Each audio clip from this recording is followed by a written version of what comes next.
At 3:17 in the morning, Marcus Thompson answered a phone call that shattered 16 years of silence. A girl he swore to protect was dying in a hospital bed. 4 broken ribs, a punctured lung, and a stepfather with a badge who claimed it was all just an accident. By dawn, 97 motorcycles would thunder across the Arizona desert toward one promise. But what they found in that hospital would ignite a war between justice and power that no one saw coming. Before we ride into this storm together, hit that subscribe button, ring the bell, and drop a comment telling me what city you're watching from. I want to see how far this story travels. Stay with me until the end, because what these writers did will restore your faith in what family really means. The phone screamed. Marcus grabbed it. Thompson. Mr. Thompson, this is Linda Chen, Arizona Child Protective Services. I'm calling about Emma Collins. His blood froze. What happened to her? She's at Banner Medical Center in Flagstaff. Admitted 6 hours ago, punctured lung, 4 broken ribs, spiral fracture on her left arm.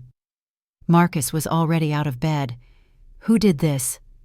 Her stepfather says she fell down the stairs. Did she? Linda Chen went quiet. That silence told him everything. The doctors don't believe it, Mr. Thompson. The spiral fracture means her arm was twisted. The rib fractures show impact from behind. This wasn't a fall. Then arrest him. We can't. Deputy Sheriff Victor Kane is a decorated officer. 15 years of service. Friends in every department. Unless we find grounds for emergency removal, Emma goes home with him in 18 hours. Marcus pulled on his boots with one hand. How far is Flagstaff? 400 miles from Phoenix. I'll be there in 6 hours. Don't let her leave that hospital. Mr. Thompson, I need to explain. Keep her there, whatever it takes. He hung up. His hands were shaking. His heart was pounding so hard he could hear it. On the wall hung a photograph. Jake Collins, 27 years old. Desert camo. That crooked smile. 3 weeks before an IED in Fallujah turned him into a memory. Marcus walked to the photo. Touched the glass. Jake's last words echoed through his skull, blood soaking into a rocky sand. Screams everywhere, the smell of smoke and death. Promise me, Grizzly. Promise you'll watch over Sarah and the baby. Promise me, brother. I promise, Jake. I swear on my life. Tell Emma. Tell her daddy loved her. Every day. Tell her. Gone. 16 years. 16 years of telling himself Emma was fine, that Kane had it handled, that the little girl with Jake's eyes was safe. 16 years of lies. Sarah died 2 years ago. Car accident. That's what Kane told everyone. That's what the official report said. Marcus had wanted to come to the funeral.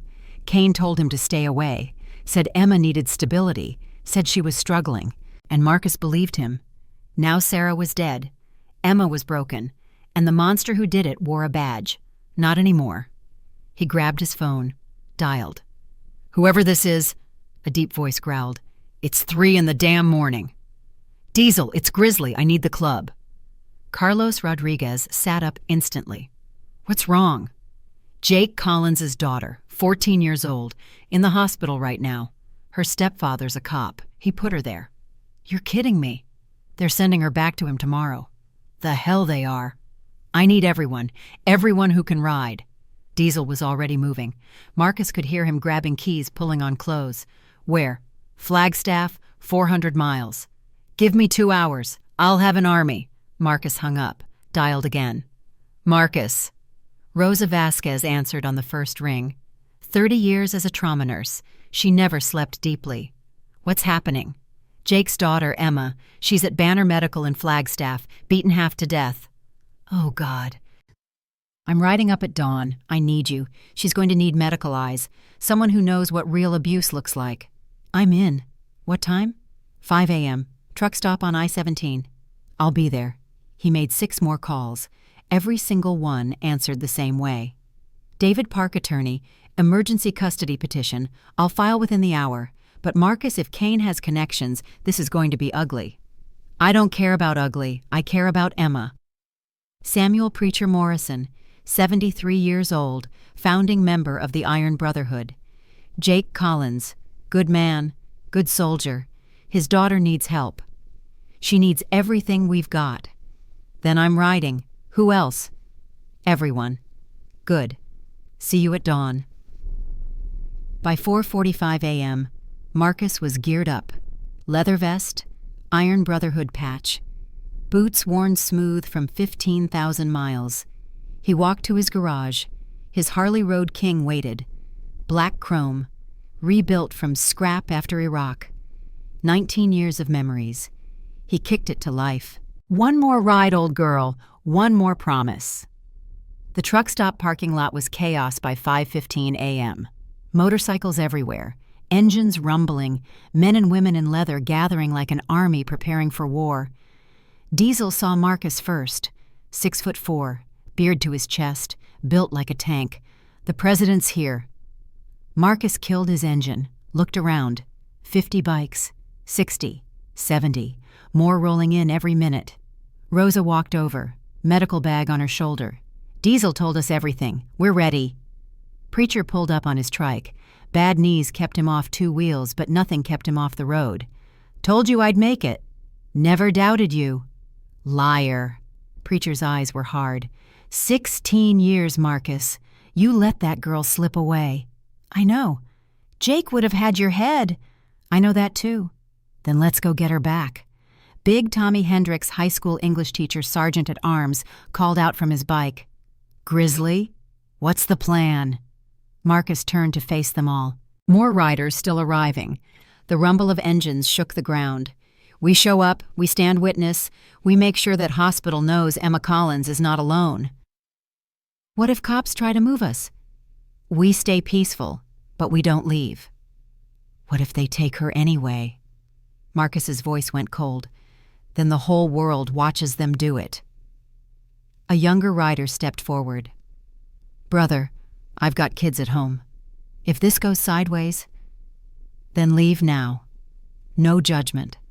This is my promise. I'm not asking anyone to risk their freedom for a girl they've never met.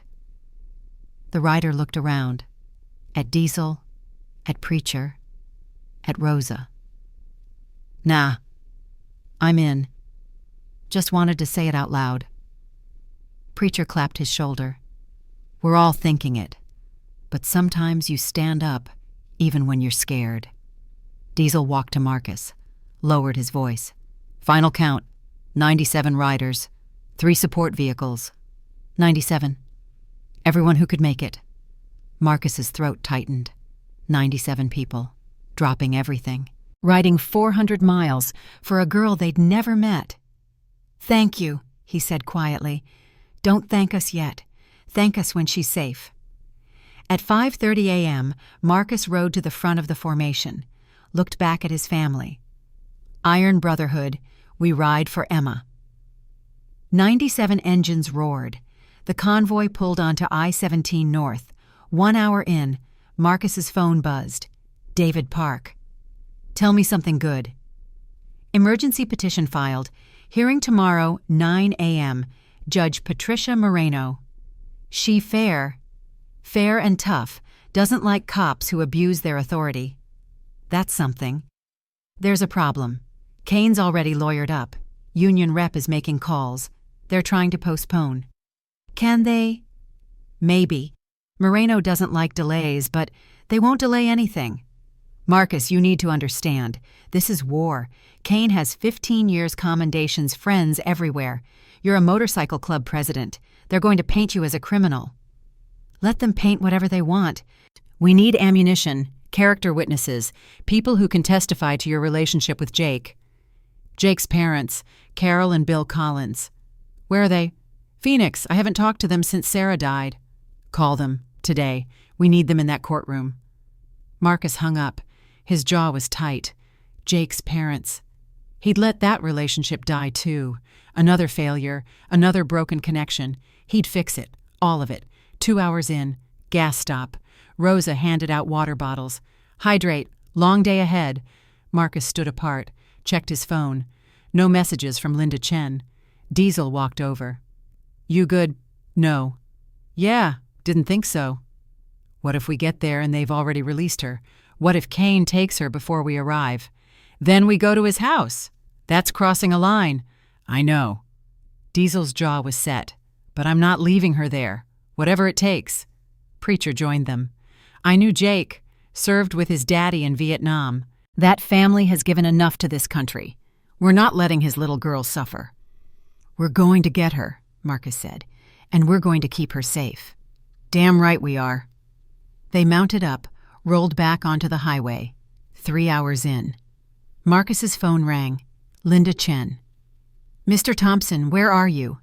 90 minutes out. Is Emma still there? Yes, but Kane is here. 2 attorneys with him. They're pushing for immediate discharge. The doctors. Stalling. Dr. Martinez says Emma needs 48 more hours, but Kane is threatening to go over everyone's heads. Keep stalling. I'm trying. How many people are you bringing? Enough. That's not an answer. 97. Dead silence. Mr. Thompson, if you bring a motorcycle gang into this hospital... Not a gang. A family. He hung up. His phone buzzed again. Text from Rosa.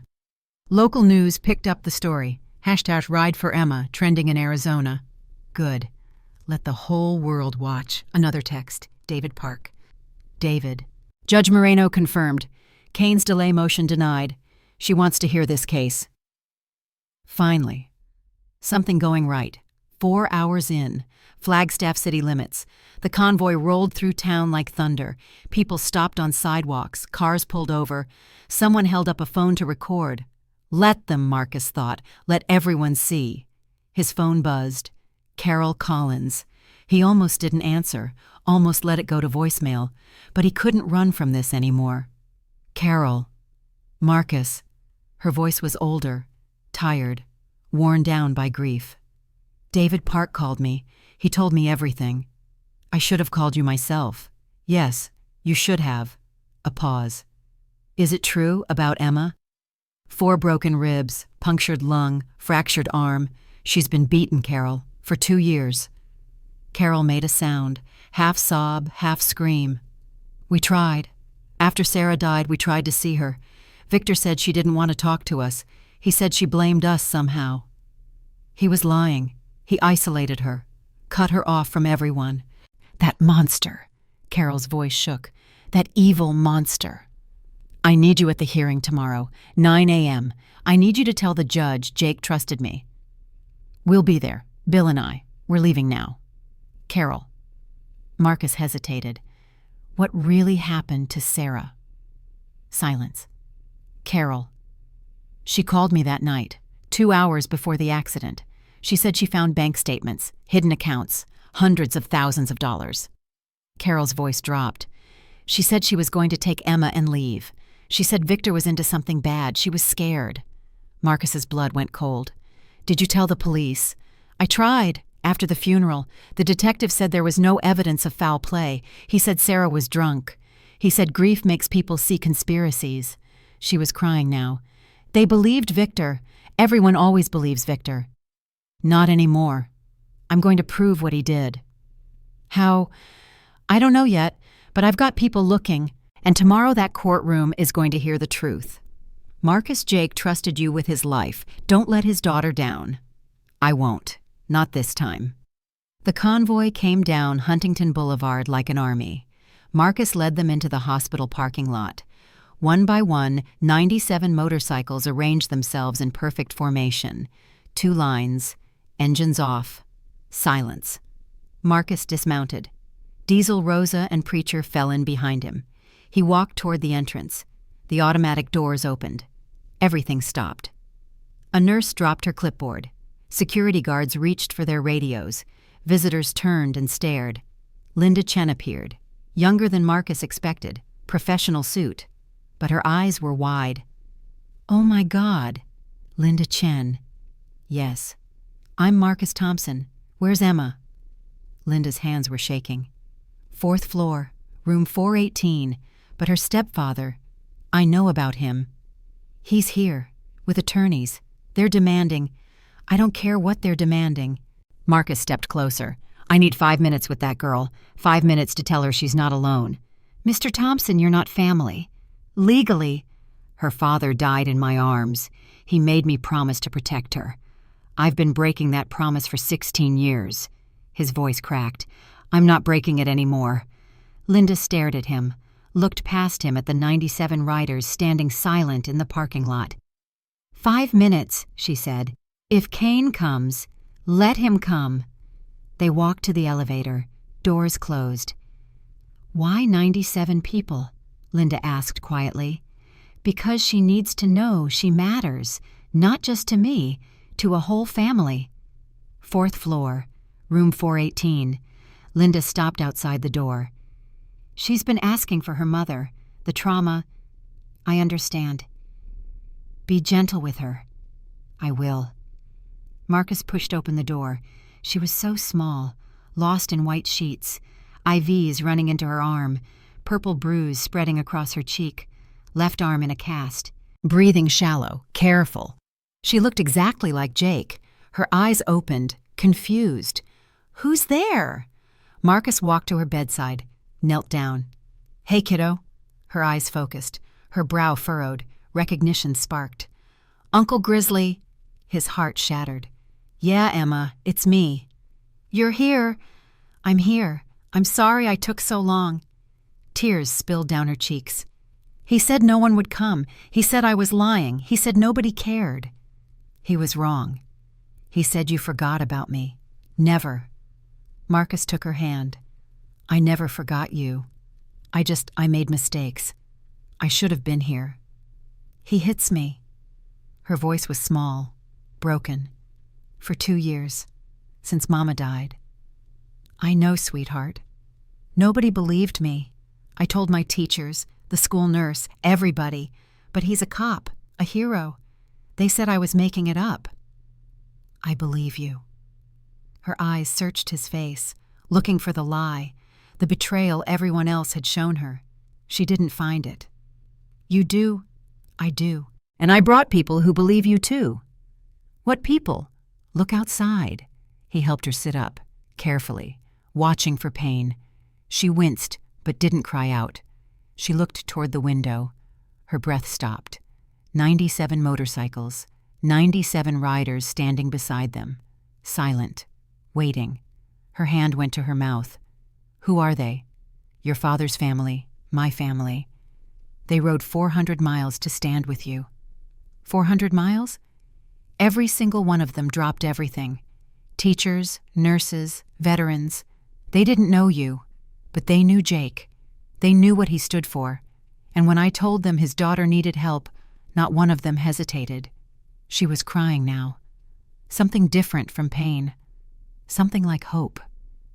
Why would they do that for me? Because that's what family does, real family. The family that shows up when it matters. She turned to him, her father's eyes in a battered face. I thought I was going to die alone. You're not alone. Not anymore. Not ever again. The door slammed open. Marcus was on his feet instantly, between Emma and whoever just walked in. Victor Kane stood in the doorway. Tall, clean-cut, cold eyes, the kind of face that belonged on recruiting posters, but behind those eyes, nothing. Empty. 2 men in expensive suits flanked him. Attorneys. Who the hell are you? Kane's voice was ice. Marcus didn't move. The man who made a promise to her father. Kane's lip curled. Jake's biker buddy. Thought you drank yourself to death years ago. Disappointed. You need to leave. Now, this is my stepdaughter. No. Kane stepped forward. I said leave. And I said no. One of the attorneys, silver hair expensive watch, spoke up. Sir, I'm Robert Fletcher. I represent Deputy Kane. You have no legal standing here. Leave now or face criminal charges. Charge me. You're interfering with a lawful custody. There's nothing lawful about what he did to her. Marcus pointed at Emma. Look at her. Look at those bruises. Look at that cast. And tell me again about lawful custody. Fletcher didn't look, kept his eyes on Marcus. Children have accidents. They fall. She didn't fall. Emma's voice cut through, weak but clear. Everyone turned. He pushed me. He's been pushing me for 2 years. Kane's face twisted. Shut up. Don't talk to her. Marcus took a step toward Kane. Don't you ever talk to her again. She's mine. She's not yours. She was never yours. She's Jake's daughter. Kane's hand moved toward his service weapon. Diesel appeared in the doorway, 300 pounds of muscle blocking any exit. That would be a real bad idea, Deputy. Kane's hand froze. The second attorney pulled out his phone. I'm calling the police. Good idea. Marcus smiled. No warmth. Bring cameras. Bring reporters. Let everyone see what Deputy Sheriff Victor Kane does to children. Kane lunged forward. Diesel caught him, held him like he weighed nothing. Let me go. When you calm down. David Park appeared, suit and briefcase. Professional calm. David Park, counsel for Marcus Thompson. I have documentation showing an emergency custody petition filed with Judge Patricia Moreno. Hearing scheduled for 9 a.m. tomorrow. Fletcher grabbed the papers, scanned them. His jaw tightened. This is unprecedented. This is legal. Until Judge Moreno rules otherwise, Emma Collins remains under protective observation. Any attempt to remove her will be treated as contempt of court. Kane wrenched free from Diesel, pointed at Marcus. This isn't over, Thompson. You're right. It's just beginning. Kane stormed out. His attorneys followed. The door swung shut. Emma was crying. But when Marcus knelt beside her, she reached for him. Don't leave. Please don't leave me. I'm not going anywhere. He held her as gently as he could. I'm right here. Tonight. Tomorrow. Forever. Promise. On your father's grave. Rosa took the chair beside Emma's bed. Hey, sweetheart. I'm Rosa. I'm a nurse. I'm going to stay with you tonight. Emma looked at her. You're with Uncle Grizzly. 15 years. He's one of the best men I know. Rosa smiled gently. And he's not the only one looking out for you. Marcus stepped into the hallway. Diesel and Preacher were waiting. Kane's gone, Diesel said. Left 5 minutes ago. Security chief is watching all entrances. He'll be back. Probably. We're setting up shifts. 8 riders at a time, every 3 hours. Someone at every door. Marcus nodded. His hands were shaking, adrenaline wearing off. Preacher noticed. You need to eat something. I'm fine. You're not. And you're no good to that girl if you collapse. The old man's eyes were sharp. Kane isn't finished. We need you ready for whatever comes next. Marcus sat alone in the cafeteria, forcing down a sandwich that tasted like nothing. His phone buzzed. Text from David Park. Kane's attorney filed a motion, claiming your petition was fraudulent, calling you an unfit guardian with gang affiliations, wants the hearing postponed. Marcus typed back, will it work? Moreno hates delays, but they're also claiming you intimidated hospital staff. They're calling this a kidnapping attempt. We followed every rule. Perception matters. They're going to paint you as a criminal stealing a cop's kid. Another text. We need character witnesses. Jake's parents. Anyone who can speak to who you really are. Marcus stared at the screen. He'd already talked to Carol. She was coming. Bill, too. But would it be enough? His phone rang. Unknown number. He answered. Thompson, you made a big mistake today. Kane's voice. Low. Controlled. Dangerous. Funny. I was thinking the same thing about you.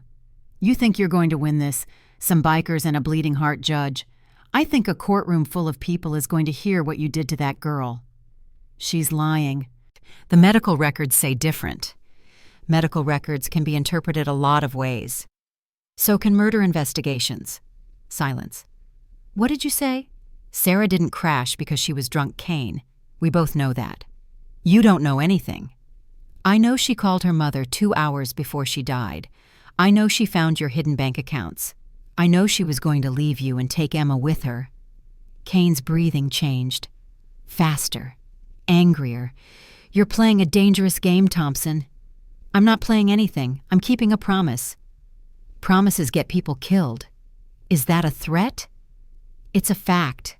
Accidents happen all the time, to bikers on highways, to little girls in hospitals, to old women in Phoenix who ask too many questions. Marcus's blood turned to ice. If you touch Carol, I'm not going to touch anyone. I don't have to. I have friends everywhere, Thompson. Friends who owe me favors. Friends who know how to make problems disappear. You're done, Kane. Tomorrow morning, everyone's going to know what you are. Tomorrow morning, you're going to drop this whole thing. You're going to tell the judge it was a misunderstanding, that Emma's confused, that I'm a good father who made some mistakes. That's never going to happen. Then accidents are going to start happening, to people you care about, to people who never saw it coming. The line went dead. Marcus sat frozen, his heart pounding. Kane had just threatened Carol, threatened the whole club, threatened everyone. He dialed Diesel. Yeah, Kane just called. He threatened Carol Collins, threatened all of us. You're kidding. Said accidents happen, said he has friends who make problems disappear. Diesel swore.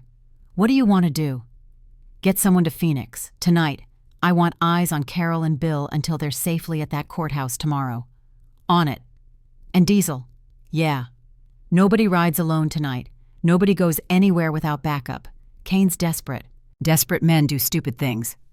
Understood. What about Emma? Triple the guard on her room.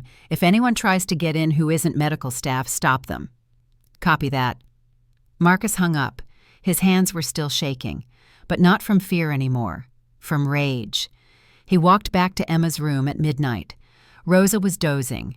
Emma was awake, staring at the ceiling. Hey, kiddo. She turned her head. I can't sleep. That's normal, after what you've been through. Every time I close my eyes, I see his face. Marcus pulled up a chair, sat beside her. Uncle Grizzly. Yeah. Did you kill people in the war? The question hit him like a punch. He took a breath. Yeah, I did. Did you feel bad? Some of them. The ones just following orders. But the ones who hurt innocent people. He shook his head. No. Emma was quiet. Then, Victor's going to try to hurt you. He told me. Anyone who tried to take me away would regret it. I'm not afraid of him. You should be. Her voice dropped. He's killed people. Not in a war, just because he could. Marcus leaned forward. What do you know? He talks on the phone late at night, thinks I'm asleep. He talks about money, about people who need to disappear, about cleaning up messes. Do you know who he's talking to? No, but... She hesitated. The night Mama died, they were fighting. About the bank accounts, she said she was going to the FBI. What did he do? Emma's eyes filled with tears. He said nobody would believe her, said accidents happen. Then Mama tried to leave, grabbed her keys, and he... Her voice broke. He grabbed her, pushed her down the stairs. She wasn't moving, blood everywhere. Marcus couldn't breathe. I screamed. He covered my mouth. Said if I ever told anyone I'd end up in foster care. Said nobody would believe me because he's a cop. What happened next? He put her in the car. I watched from my window. He drove away.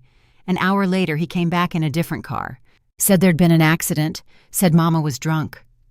Did you tell anyone? The police who came. But Victor was there the whole time. He said I was in shock, confused. They believed him. She was sobbing now.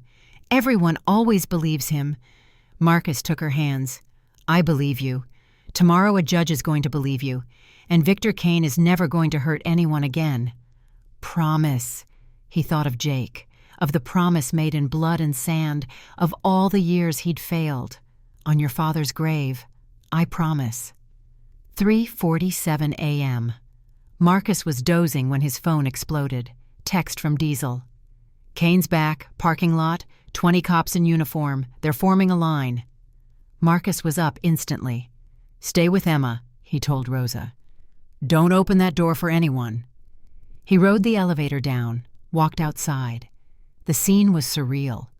On one side, 97 bikers, silent, watchful. On the other side, 20 police officers in full uniform, hands on belts, a human wall. And in the middle, Victor Kane. Marcus walked toward him. The night air was cold. His breath fogged. Kane smiled. Thompson, you're a stubborn son of a bitch. And you're a murderer who beats children. The cops behind Kane shifted. Hands moved toward weapons. Marcus didn't flinch. You think you're going to win this? Kane's voice was loud enough for everyone to hear. Some bikers and a sympathetic judge against a decorated officer. She's not your daughter. I've got the law on my side, the badge. What do you have? Marcus looked at his people. Teachers, nurses, veterans, mothers and fathers, sons and daughters. I have people who believe in doing the right thing, even when it's hard, even when it's scary. You're making a lot of enemies tonight. I'd rather have enemies who hate me for protecting a child than friends who let her suffer. From the police line, an older cop stepped forward, Sergeant Stripes. Dan, this isn't the place. Kane's head snapped toward him. Carver, let the judge handle it. 20 cops, 100 bikers. This turns violent careers end, maybe lives. Carver's voice was firm. Walk away. You're taking his side. I'm taking the law's side. There's a hearing tomorrow. Let it play out. Kane didn't move. Then without a word, he turned and walked to his patrol car. The cops followed. The lights disappeared down the street. Marcus exhaled. Diesel appeared beside him. That was close. Too close. He's not done. I know. Preacher limped over. That sergeant, Carver, he didn't look happy to be here. Not every cop is dirty. Let's hope enough of them are on our side tomorrow. 5:30 a.m. The sky was lightening, gray turning to blue. Marcus stood in the parking lot watching the sunrise. 97 people had followed him here, stood with him through the night. His phone rang. David Park. Marcus, I just got a call from the DA's office. And they're reopening Sarah Collins's case. Marcus's heart stopped. What changed? Anonymous tip. Someone sent them documents, bank records, phone logs, evidence of financial irregularities. The kind of stuff that could put Kane away for years. For fraud. For fraud. Money laundering. And maybe if Emma's testimony holds up, murder.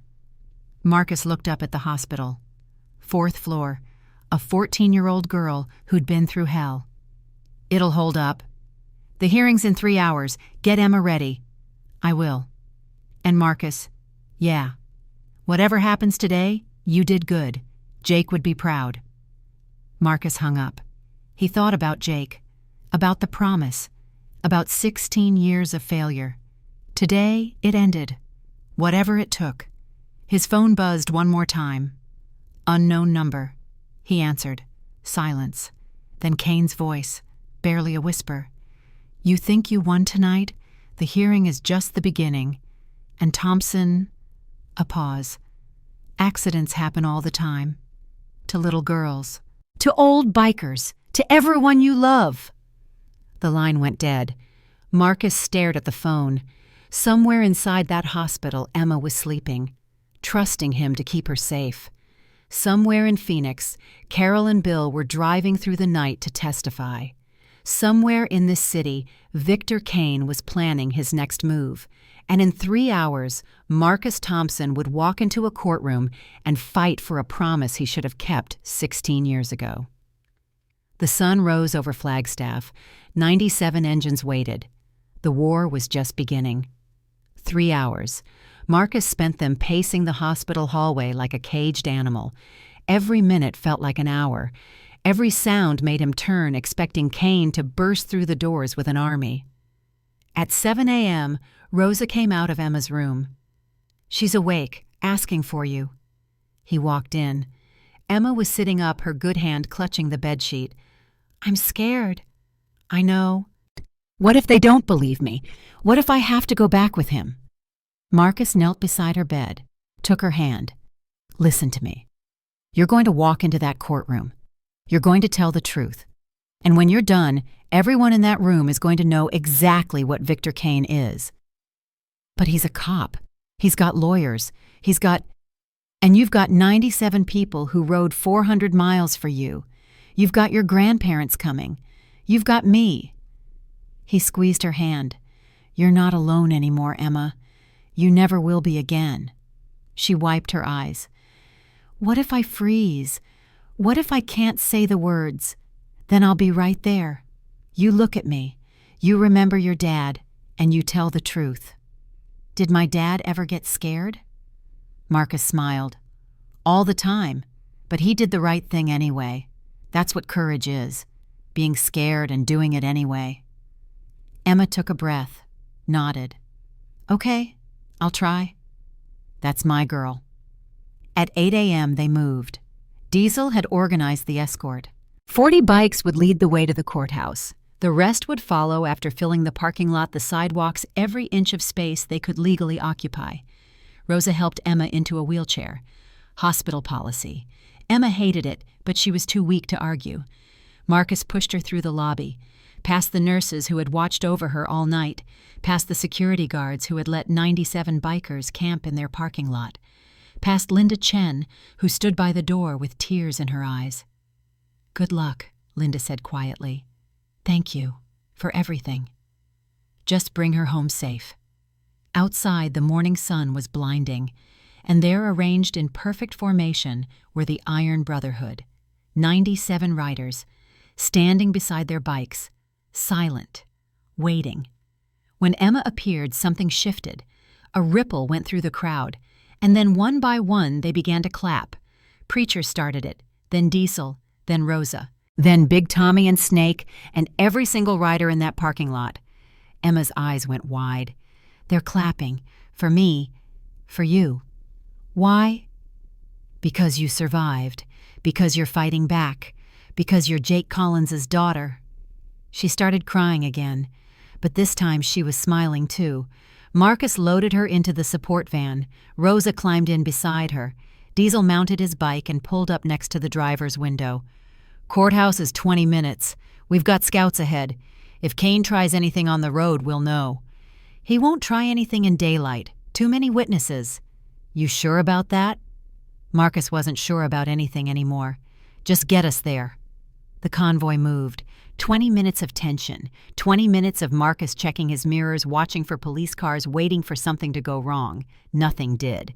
They arrived at the courthouse at 8:40 a.m., and the scene that greeted them was chaos. News vans everywhere, reporters with cameras, a crowd of people holding signs. Some said, "Justice for Emma." Others said, "Support our police." The story had spread overnight. The whole state was watching. Kane was already there, standing on the courthouse steps with his attorneys, surrounded by a wall of uniformed officers. When the convoy pulled in, Kane's face twisted. Marcus stepped out of the van, helped Emma into her wheelchair, pushed her toward the entrance. The crowd parted. Kane blocked the path. "You're making a mistake, Thompson. Move! She belongs with me. She's confused, traumatized. She doesn't know what she's saying." Marcus leaned close. His voice was ice. "I know exactly what she's saying, and in about 20 minutes so will everyone else." He pushed past Kane. The Iron Brotherhood fell in behind him, forming a protective wall. They entered the courthouse. David Park was waiting inside. He looked tired. He'd been up all night preparing. "We're in courtroom 7. Judge Moreno is already on the bench. Kane's lawyers filed 3 more motions this morning. Did any of them stick? No. Moreno denied them all. She wants this case heard today." "Good. There's something else." David pulled Marcus aside. His voice dropped. "I got a call from Rico 20 minutes ago. He found Sarah's car." Marcus's heart stopped. And the brake line was cut. Clean cut. Deliberate sabotage. Can he prove it? He's on his way here now, with photos, with documentation, with everything we need. Marcus closed his eyes. Sarah. Finally justice. How long until he gets here?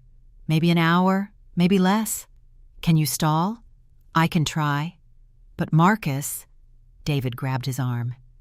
If this evidence is real, we're not just talking about custody anymore. We're talking about murder, 1st degree. I know. Kane is going to fight. Hard. His lawyers are going to tear Emma apart on that stand. She's ready. Is she? Marcus looked at Emma. 14 years old. Beaten. Broken. But sitting up straight in that wheelchair with her jaw set and her father's eyes burning. Yeah, she's ready. They walked into courtroom 7. The gallery was packed. Iron Brotherhood members filled every available seat. Carol and Bill Collins sat in the front row, holding hands, both of them pale and trembling. Kane sat at the defendant's table with his 2 attorneys. He was wearing a suit now, looking every inch the decorated officer, the hero cop. Judge Patricia Moreno entered. Everyone rose. "Be seated." She was older than Marcus expected. Gray hair, sharp eyes, the kind of face that had seen everything and believed nothing without proof. "This is an emergency custody hearing regarding the minor child, Emma Collins. Mr. Park, you represent the petitioner." David stood. "Yes, Your Honor." "Mr. Fletcher, you represent the respondent." Fletcher rose, smooth, confident. "Yes, Your Honor." "Let's begin. Mr. Park, opening statement." David walked to the center of the courtroom. "Your Honor, we are here today because a 14-year-old girl was beaten nearly to death by the man who was supposed to protect her. Emma Collins suffered 4 broken ribs, a punctured lung, and a spiral fracture of her left arm. The medical evidence is clear. These injuries were not caused by a fall. They were caused by deliberate violence." Fletcher was on his feet immediately. "Objection. Counsel is testifying." "Sustained. Mr. Park saved the arguments for later." "My apologies, Your Honor. The petitioner Marcus Thompson is the godfather of Emma Collins and was a close personal friend of her biological father, Jake Collins, who died serving his country in Iraq. Mr. Thompson has maintained a relationship with Emma throughout her life and is seeking emergency custody to protect her from further harm." "Thank you. Mr. Fletcher." Fletcher stood, buttoned his jacket. "Your Honor, what we have here is a tragic misunderstanding being exploited by a man with no legal standing and questionable associations. Deputy Sheriff Victor Kane is a decorated officer with 15 years of exemplary service. He has raised Emma as his own daughter since marrying her mother 6 years ago. The injuries Emma suffered were the result of an accidental fall as documented in the initial police report. Mr. Thompson is the president of a motorcycle gang with— Objection! David's voice was sharp. The Iron Brotherhood is a registered veterans organization, not a gang. Sustained. Mr. Fletcher, stick to facts. Fletcher's smile didn't waver. My apologies. Mr. Thompson has not been a consistent presence in Emma's life and has no legal right to custody. We respectfully request that this petition be dismissed and Emma be returned to her loving home. Thank you.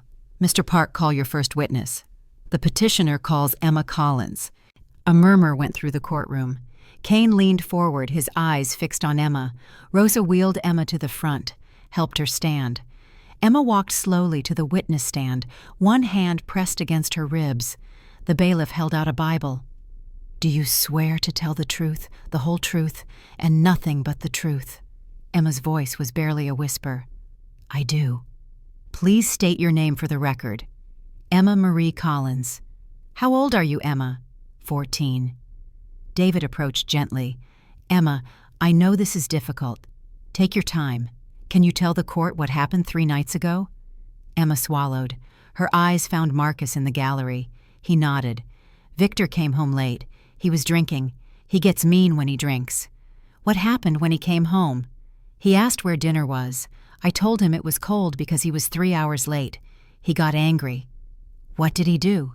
He grabbed my arm, twisted it behind my back, said I needed to learn respect. And then I tried to pull away. He shoved me. I hit the table, and I heard something crack. Your ribs. Yes. What did Victor do after you fell? Emma's voice broke. Nothing. He stood over me and said if I told anyone, he'd say I fell down the stairs, that no one would believe me because he's a cop. Did he call for help? No. He went to his room. I laid there for 2 hours before I could move. Then I called 911 myself. David paused. Let the silence fill the room. Emma, was this the first time Victor hurt you? No. How many times has he hurt you? I don't know. A lot. Since my mom died. Can you give us some examples? He slapped me once for getting a B on a test. He locked me in my room for a whole day because I asked to see my grandparents. He broke my phone when he found out I tried to call Uncle Grizzly. Uncle Grizzly is Marcus Thompson. Yes. Did you ever tell anyone about the abuse? I tried. I told my teachers, the school nurse. They didn't believe me. Why not? Because Victor's a cop, a hero. Everyone loves him. Her voice turned bitter. They said I was making it up, that I just missed my mom. David glanced at the judge.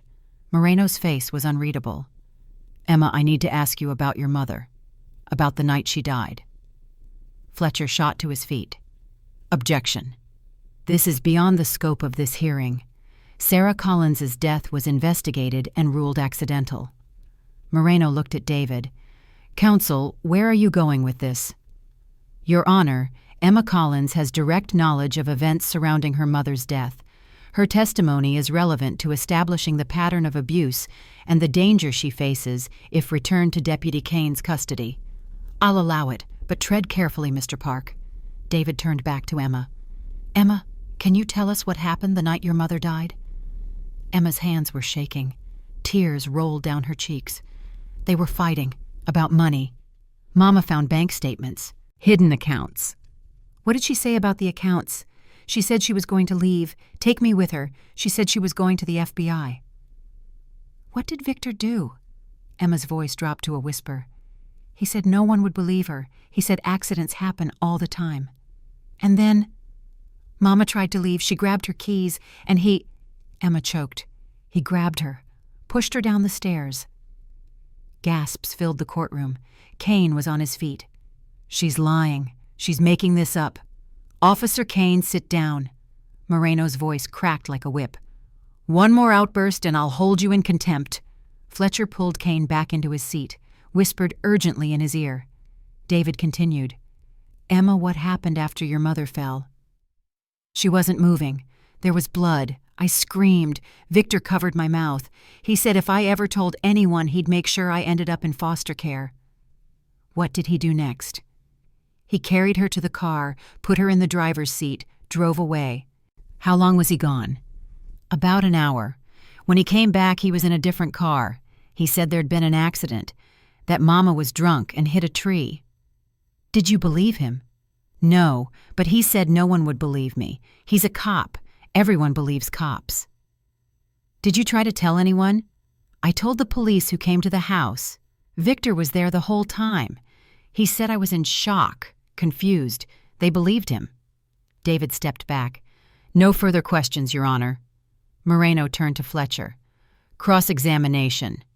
Fletcher stood slowly, approached the witness stand with a sympathetic smile that made Marcus want to punch him.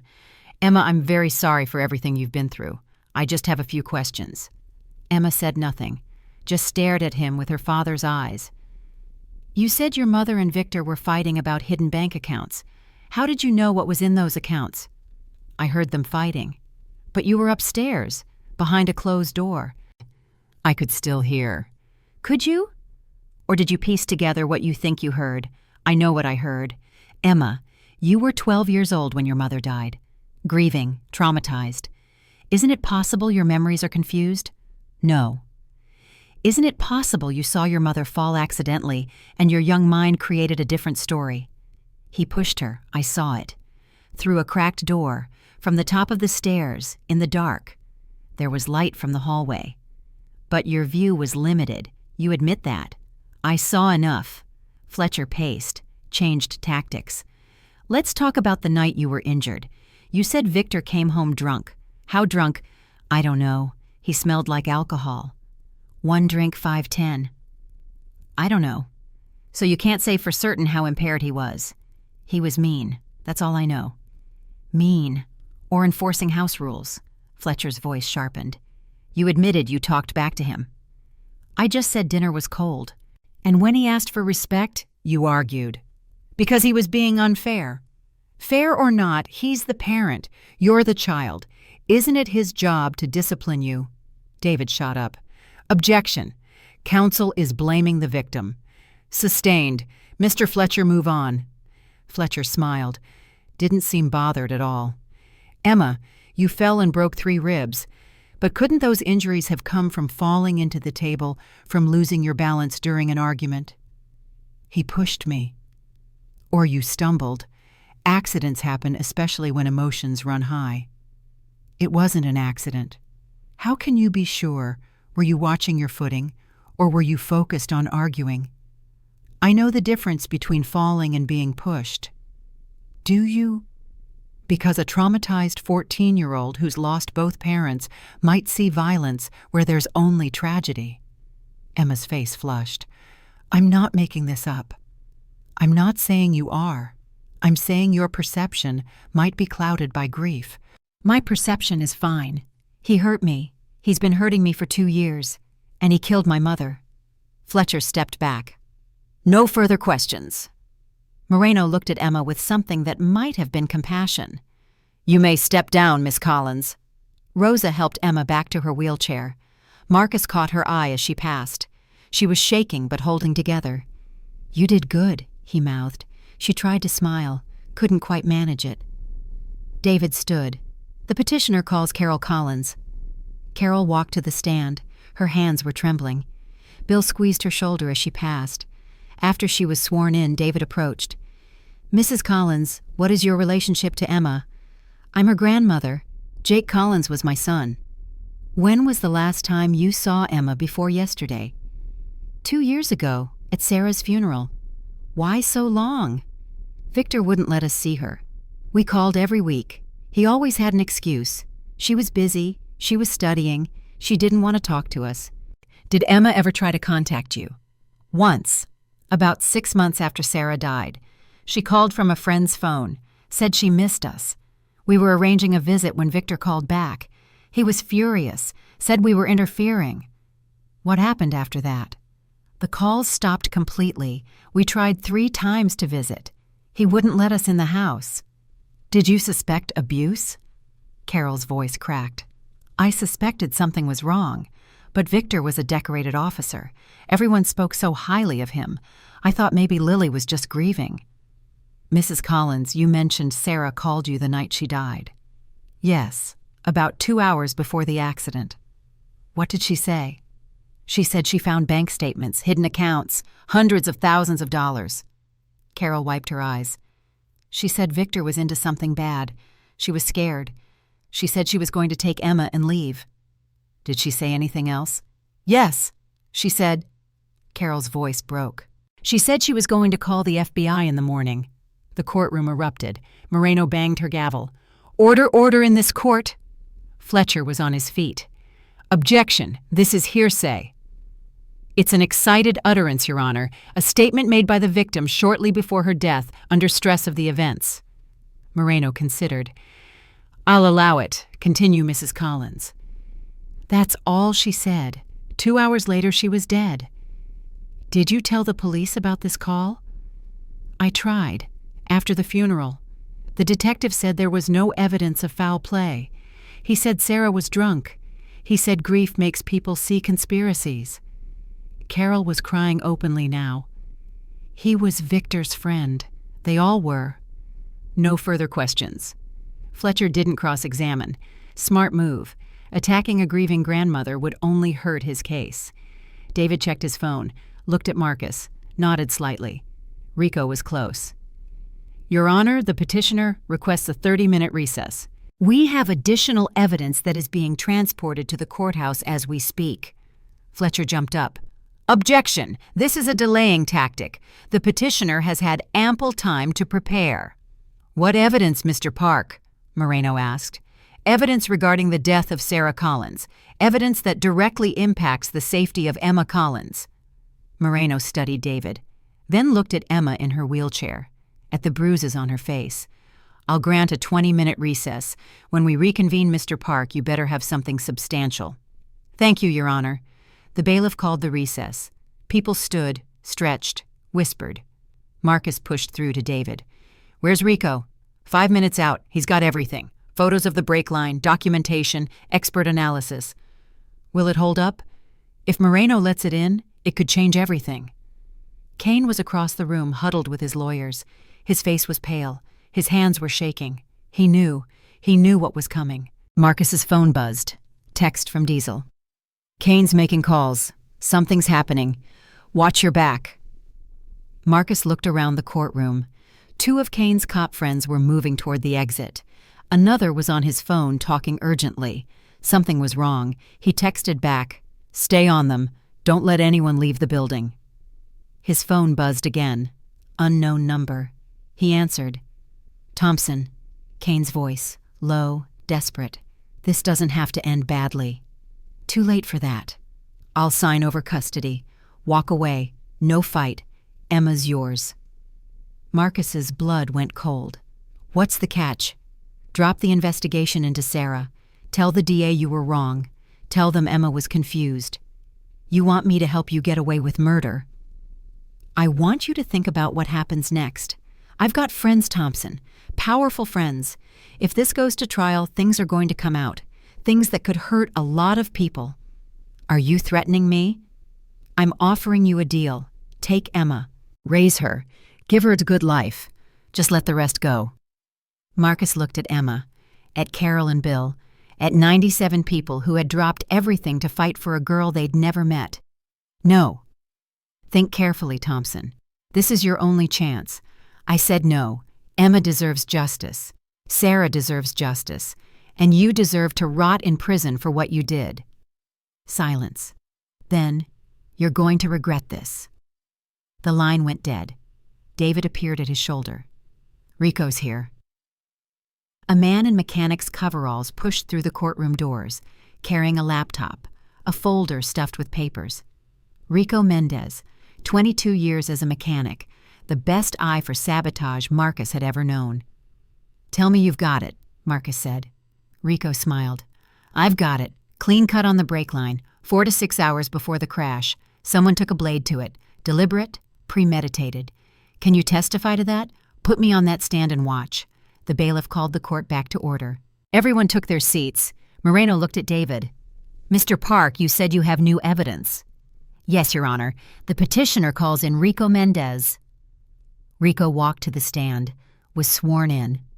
Please state your name and occupation for the record. Enrico Mendez. I'm a certified automotive mechanic. 22 years experience. I specialize in accident reconstruction and vehicle safety analysis. Were you asked to examine a vehicle related to this case? Yes, Sarah Collins' 2017 Honda Civic. Impound lot number 473. What did you find? Rico opened his laptop, turned it toward the judge. The brake line had been deliberately cut. See here. He pointed to the screen. Clean cut, made with a blade. Not corrosion, not wear. Someone took a knife or wire cutters to that line.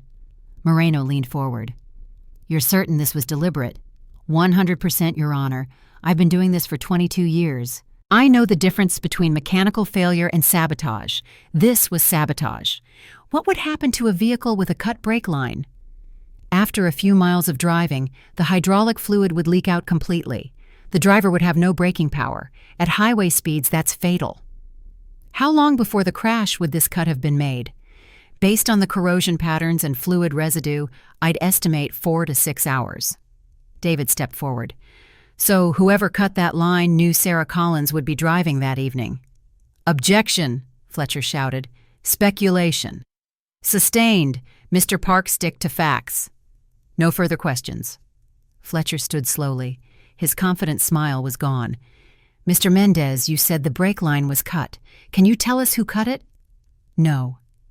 Can you say with certainty that my client was anywhere near that vehicle? No. So for all we know, Sarah Collins could have had enemies, someone else with a grudge. That's possible, but thank you. No further questions.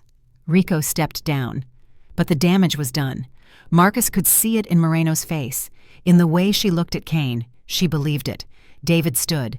Your Honor, in light of this new evidence, we request that Emma Collins be placed in emergency custody of Marcus Thompson, pending a full criminal investigation into the death of Sarah Collins. Fletcher jumped up. Your Honor, this is outrageous. A cut brake line doesn't prove anything. There's no evidence linking my client to Mr. Fletcher. Moreno's voice was ice. I've heard enough. She turned to Kane. Deputy Kane, I don't know if you killed your wife. That's for the criminal justice system to determine. But I know this. She held up a folder. Medical records showing injuries inconsistent with a fall. Testimony from a child who has suffered for 2 years. Evidence suggesting the mother of that child was murdered. Kane was sweating now, his hands gripping the table. I am not going to send this girl home to you. Not today. Not ever. Kane stood. Your Honor. Sit down, deputy. He didn't sit. This is a setup. Thompson and his gang, they threatened me. They intimidated witnesses. I said sit down. Kane's hand moved, toward his belt, where his service weapon would be. The courtroom froze. Diesel was already moving. 300 pounds of muscle between Kane and the judge. Don't, Marcus said quietly. Kane's hand stopped. 2 bailiffs grabbed him, forced him into his seat. Moreno's voice shook with barely controlled fury. Deputy Kane, if you ever reach for a weapon in my courtroom again, I will have you arrested on the spot. Do you understand me? Kane said nothing. His eyes were fixed on Marcus. Pure hatred. Do you understand me? Yes, Your Honor. Moreno took a breath, composed herself. Effective immediately, I am granting emergency custody of Emma Collins to Marcus Thompson. Deputy Kane is prohibited from contacting Emma except through approved supervised visitation. A full custody hearing will be scheduled in 30 days. She looked at Emma. Young lady, you showed tremendous courage today. I hope you find the peace you deserve. Emma was crying, but smiling too. Moreno banged her gavel. This court is adjourned. The courtroom exploded. Iron Brotherhood members cheering, Carol and Bill rushing to Emma, reporters shouting questions. Marcus pushed through the chaos to Emma's side. She threw her good arm around his neck. I don't have to go back. I don't have to go back. No, kiddo. You never have to go back. Thank you. Thank you, Uncle Grizzly. Thank your dad. He's the one who never gave up on you. Kane was being escorted out by bailiffs. He turned at the door, caught Marcus's eye. This isn't over, Thompson. Not by a long shot. 2 hours later, Marcus got the call. Kane had disappeared. His patrol car was found abandoned on the side of I-40, his badge and gun on the front seat. And in the glove compartment, a note with 4 words, "You'll pay for this." Marcus read the note 3 times. 4 words. 4 words that turned victory into terror. You'll pay for this. His hands were shaking when he looked up at Diesel. When did they find the car? 20 minutes ago. Highway Patrol spotted it on the shoulder of I-40 about 60 miles east. Engine still warm. Which direction was he heading? East, toward Texas. Or he wants us to think that. Marcus's phone buzzed. David Park. Tell me you've heard. I've heard. State police are putting out an APB. FBI's been notified since he crossed state lines. He's not running to Texas. How do you know? Because Kane doesn't run. He attacks. Marcus's voice was ice. He's coming back. For Emma. For all of us. Marcus, the authorities are handling this. The authorities let him beat a child for 2 years. The authorities ruled Sarah's death an accident. I'm not trusting them to handle anything. He hung up, turned to Diesel. Where's Emma? Still at the hotel with Rosa. Big Tommy and Snake are outside her door. Preacher's in the lobby. Double it. I want 8 riders on her at all times. Nobody gets in or out without being checked. Done. What about Carol and Bill? Send someone to their hotel. They stay locked down until we know where Kane is. Marcus walked to the window, stared out at nothing. Kane was out there, planning, waiting. And Marcus had no idea where he'd strike first. His phone rang. Unknown number. He answered. Thompson. Nothing. Kane, is that you? Breathing. Slow. Steady. I know you're listening. I know what you're planning. Come after me. Come after my club. But if you touch that girl, click. The line went dead. Marcus threw the phone across the room. Diesel caught it. What did he say? Nothing. Just wanted me to know he's watching. Psychological warfare. It's working. Marcus grabbed his jacket. I'm going to Emma. Keep everyone on high alert. Anyone sees anything suspicious, I want to know immediately. Where do you think he'll hit? Marcus stopped at the door. If I knew that this would already be over. He rode to the hotel alone, against his own orders. But he needed to move, needed to feel the wind, needed to think. Kane was smart, calculating. He'd spent 15 years as a cop, learning how criminals think, how investigations work, how to cover tracks. He wouldn't make a direct assault. Too risky. Too many witnesses. He'd go for something softer, something that would hurt without leaving fingerprints. Marcus pulled into the hotel parking lot. 4 bikes were already there, more than he'd ordered. Good. The Brotherhood was taking this seriously. He walked through the lobby. Preacher was sitting in a chair near the elevator reading a newspaper. His eyes tracked everything. Anything. Quiet, too quiet. Keep watching. 4th floor, room 412. Big Tommy and Snake stood outside the door like statues. "How is she?" "Sleeping," Tommy said. Rosa gave her something to help. Poor kid was exhausted. Marcus knocked softly. Rosa opened the door. "She's out. Finally, first real sleep she's had in days." Marcus walked to the bed. Emma was curled up under the covers, her face peaceful for the first time since he'd found her. The bruises were still there, the cast on her arm.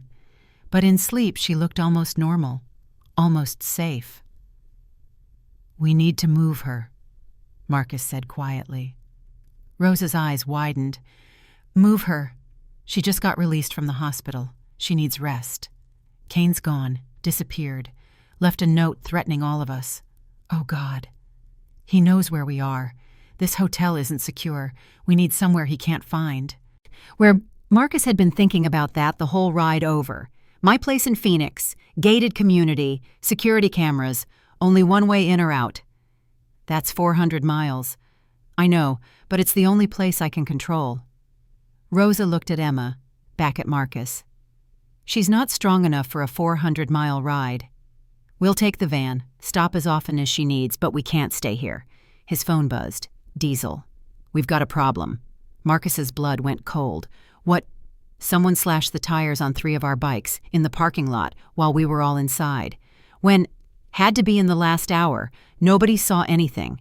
Kane, he was already here, already watching. Lock everything down. Nobody leaves the hotel. Nobody goes anywhere alone." "What about Emma?" "We're moving her tonight, after dark. I'll explain when I get down there." He hung up, turned to Rosa. "Pack everything. We leave in 2 hours." "Marcus, what's happening?" "He's already here. He slashed tires into the parking lot. He's sending a message." Rosa's face went pale. "He knows where we are. He's known the whole time." Marcus walked back to the door, looked at Emma one more time. 14 years old, broken ribs, fractured arm, 2 years of abuse, and now a killer hunting her. He'd made a promise to Jake Collins, a promise to protect this girl no matter what. It was time to keep it. 2 hours later, the sun was setting. Marcus gathered the core team in a conference room on the 1st floor. Diesel, Preacher, Rosa, Big Tommy, Snake, Rico. "Here's the situation. Kane abandoned his car 60 miles east. He wants us to think he's running. He's not. He's here, watching. The slashed tires prove it." "How'd he get back so fast?" Tommy asked. "He had help. Friends on the force. Someone picked him up." "So much for the thin blue line," Diesel muttered. "We're moving Emma tonight, taking her to Phoenix. My place. It's secure. One way in, one way out, cameras everywhere." "What about the rest of us?" Preacher asked. "Everyone scatters. Go home. Stay alert. Check in every 2 hours. Kane can't hit all of us at once. And if he tries, then we respond, together." Snake spoke up. Rare for him. "What about the cops? Can't they protect her?" "The cops had 2 years to protect her. They failed. The cops investigated Sarah's death. They ruled it an accident. I'm not trusting them with Emma's life." Rico raised his hand. "I've got a cabin up in Prescott, off the grid. No records in my name. If you need a backup location, write down the address. We might need it." Marcus looked around the room. These men and women had dropped everything to help a girl they'd never met. Now he was asking them to put their lives on the line. "I want to be clear about something. This isn't your fight. Kane is dangerous. He's got nothing to lose. Anyone who wants to walk away, no judgment."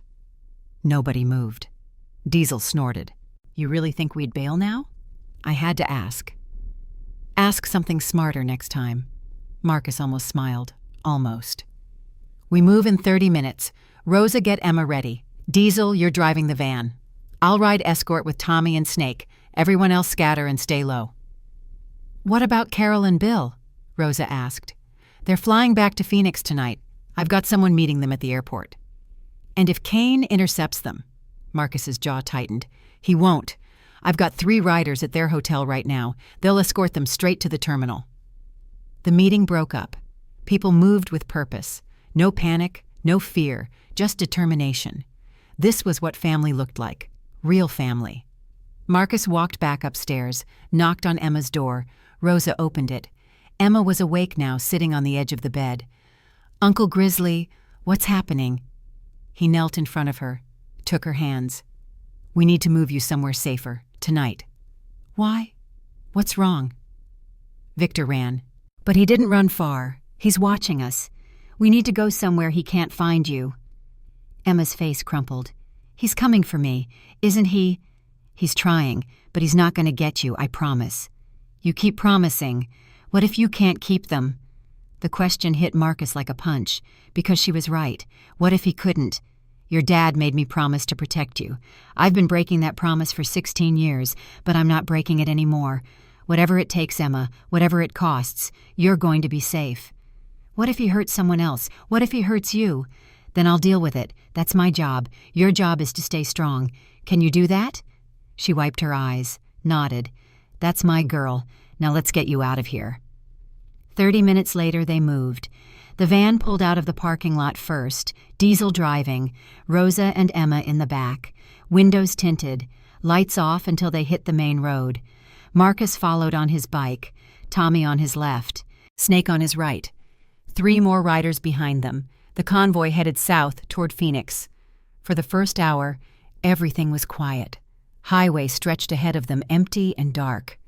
Marcus watched every car that passed, every headlight in his mirrors. Nothing. Maybe Kane really had run. Maybe the slashed tires were a parting shot. Maybe... His phone buzzed. Diesel. "We've got a tail, black SUV, been behind us for about 10 miles. Marcus checked his mirrors. There it was, hanging back just far enough to avoid suspicion. "Can you make out the plates?" "Too dark, too far back." "Speed up, see if they match." The van accelerated. The SUV accelerated with it. "They're matching us," Diesel said. "Take the next exit. Let's see what they do." The van veered onto an off-ramp. The SUV followed. Marcus's heart was pounding. "Tommy, Snake, stay on the van. Don't let it out of your sight. Everyone else with me." He dropped back. Let the SUV close the distance. The off-ramp led to the small town. Closed businesses, empty streets, 1 stoplight. The van stopped at the red light. The SUV pulled up behind it. Marcus pulled up beside the SUV, knocked on the window. It rolled down. His blood froze. Victor Kane smiled at him. "Evening, Thompson." Marcus was off his bike instantly. "Get out of the car."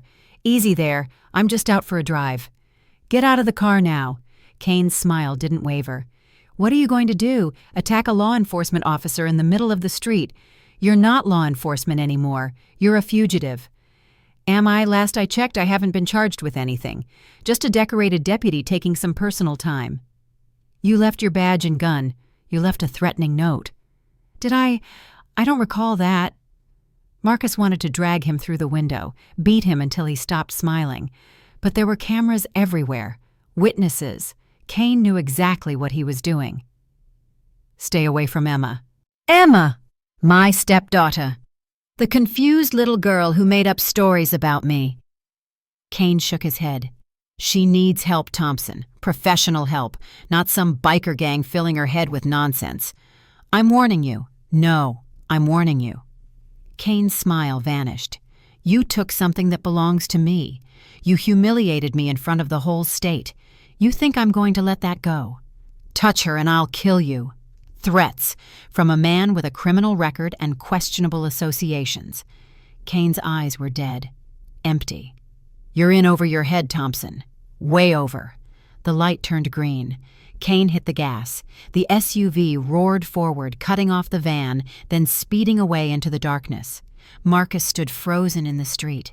He'd been face to face with the man who'd killed Sarah, the man who'd beaten Emma for 2 years, and he'd done nothing. His phone buzzed. Diesel. What the hell just happened? Kane. He was in the SUV. What? He's playing with us, showing us he can get close whenever he wants. Do we keep moving or turn back? Marcus watched the SUV's taillights disappear. Keep moving, but stay off the main highway, back roads only, and don't stop for anything. They drove through the night. Back roads, small towns, empty stretches of desert. Marcus didn't sleep, didn't eat, just watched and waited. At 4 a.m., his phone rang. Unknown number. He answered. "Enjoying your drive." "Thompson," Kane's voice, calm, almost friendly. "What do you want?" "I already told you what I want. Emma, back where she belongs." "That's never happening." "Then people are going to get hurt, starting with your friends in Phoenix." Marcus's blood turned to ice. "What are you talking about?" "Carol and Bill Collins, sweet old couple, flying home tonight, or should I say this morning flight lands at 6:15. If you touch them..." "I'm not going to touch anyone. I told you I have friends. Lots of friends. Some of them work airport security. Some of them are very good at making people disappear." "You're bluffing." Tell you what, you get Emma back to that courthouse tomorrow morning, withdraw the custody petition, and I'll let the Collins family walk away. Everyone wins. Or two grieving grandparents have a tragic accident, maybe a fall in the parking garage, maybe a mugging gone wrong. Phoenix is a dangerous city, Thompson. Things happen. Marcus's hand was shaking so hard he could barely hold the phone. "I will find you, Kane. I will find you, and I will make you pay for everything you've done." "I'm sure you'll try. You have until 9 a.m. to decide. That's when the courthouse opens. That's when you tell the judge you made a mistake. After that..." He paused. "Well, accidents happen." The line went dead. Marcus immediately dialed Diesel. "How far are we from Phoenix?" "About 2 hours." "Why?" "Kane just threatened Carol and Bill. Their flight lands at 6:15. He says he has people at the airport." "Jesus." "I need someone there before they land. Someone to get them out safely." "I'll make some calls. What about Emma?" "Keep driving. Get her to my place. Lock it down. I'll meet you there." "Where are you going?" "Airport. Kane thinks he's the only one with friends. He's wrong." Marcus gunned his engine, pulled away from the convoy. He had 2 hours to save 2 lives, and the clock was ticking. The ride to Phoenix was a blur. Marcus pushed his bike harder than he'd ever pushed it. 100 miles per hour, 110, 120. Twice he almost lost control. Twice he recovered. Nothing mattered except getting there in time. At 5:45 a.m., he pulled into the airport parking garage. His phone buzzed. Text from Preacher. "I'm here. Terminal 2. Where are you?" Marcus ran through the garage, through the terminal, past sleepy travelers and tired security guards. He found Preacher near the arrivals gate. 2 other riders with him. "Their flight. On time. Landing in 20 minutes. "Have you seen anyone suspicious?" 3 guys in maintenance uniforms. They've been hanging around Gate 7 for an hour. Nobody's doing any maintenance. Marcus looked toward Gate 7. 3 men, big, alert, watching. Those are Kane's people. "How do you want to handle it?" "We stay visible. Make sure they see us. They're not going to try anything with witnesses." "What if they do?" "Then we stop them." They moved to the arrivals area, positioned themselves between the gate and the exit. 4 bikers in leather vests, arms crossed, watching everything. The maintenance men noticed, exchanged glances. One of them pulled out a phone. Marcus's phone rang. Unknown number. He answered. "You're persistent, Thompson. I'll give you that." "Call off your dogs, Kane." "Or what? Or I'll call airport security and tell them 3 of your friends are planning something. You really want that kind of attention." Silence. "You think you're smart. You're not. You're just delaying the inevitable." 9 a.m. Kane. "That's what you said. It's not 9 yet. Back off." More silence. Then, "This isn't over." The line went dead. Across the terminal, the 3 maintenance men turned and walked away, disappeared into a service corridor. Marcus exhaled. His hands were still shaking. "They're gone," Preacher said. "For now."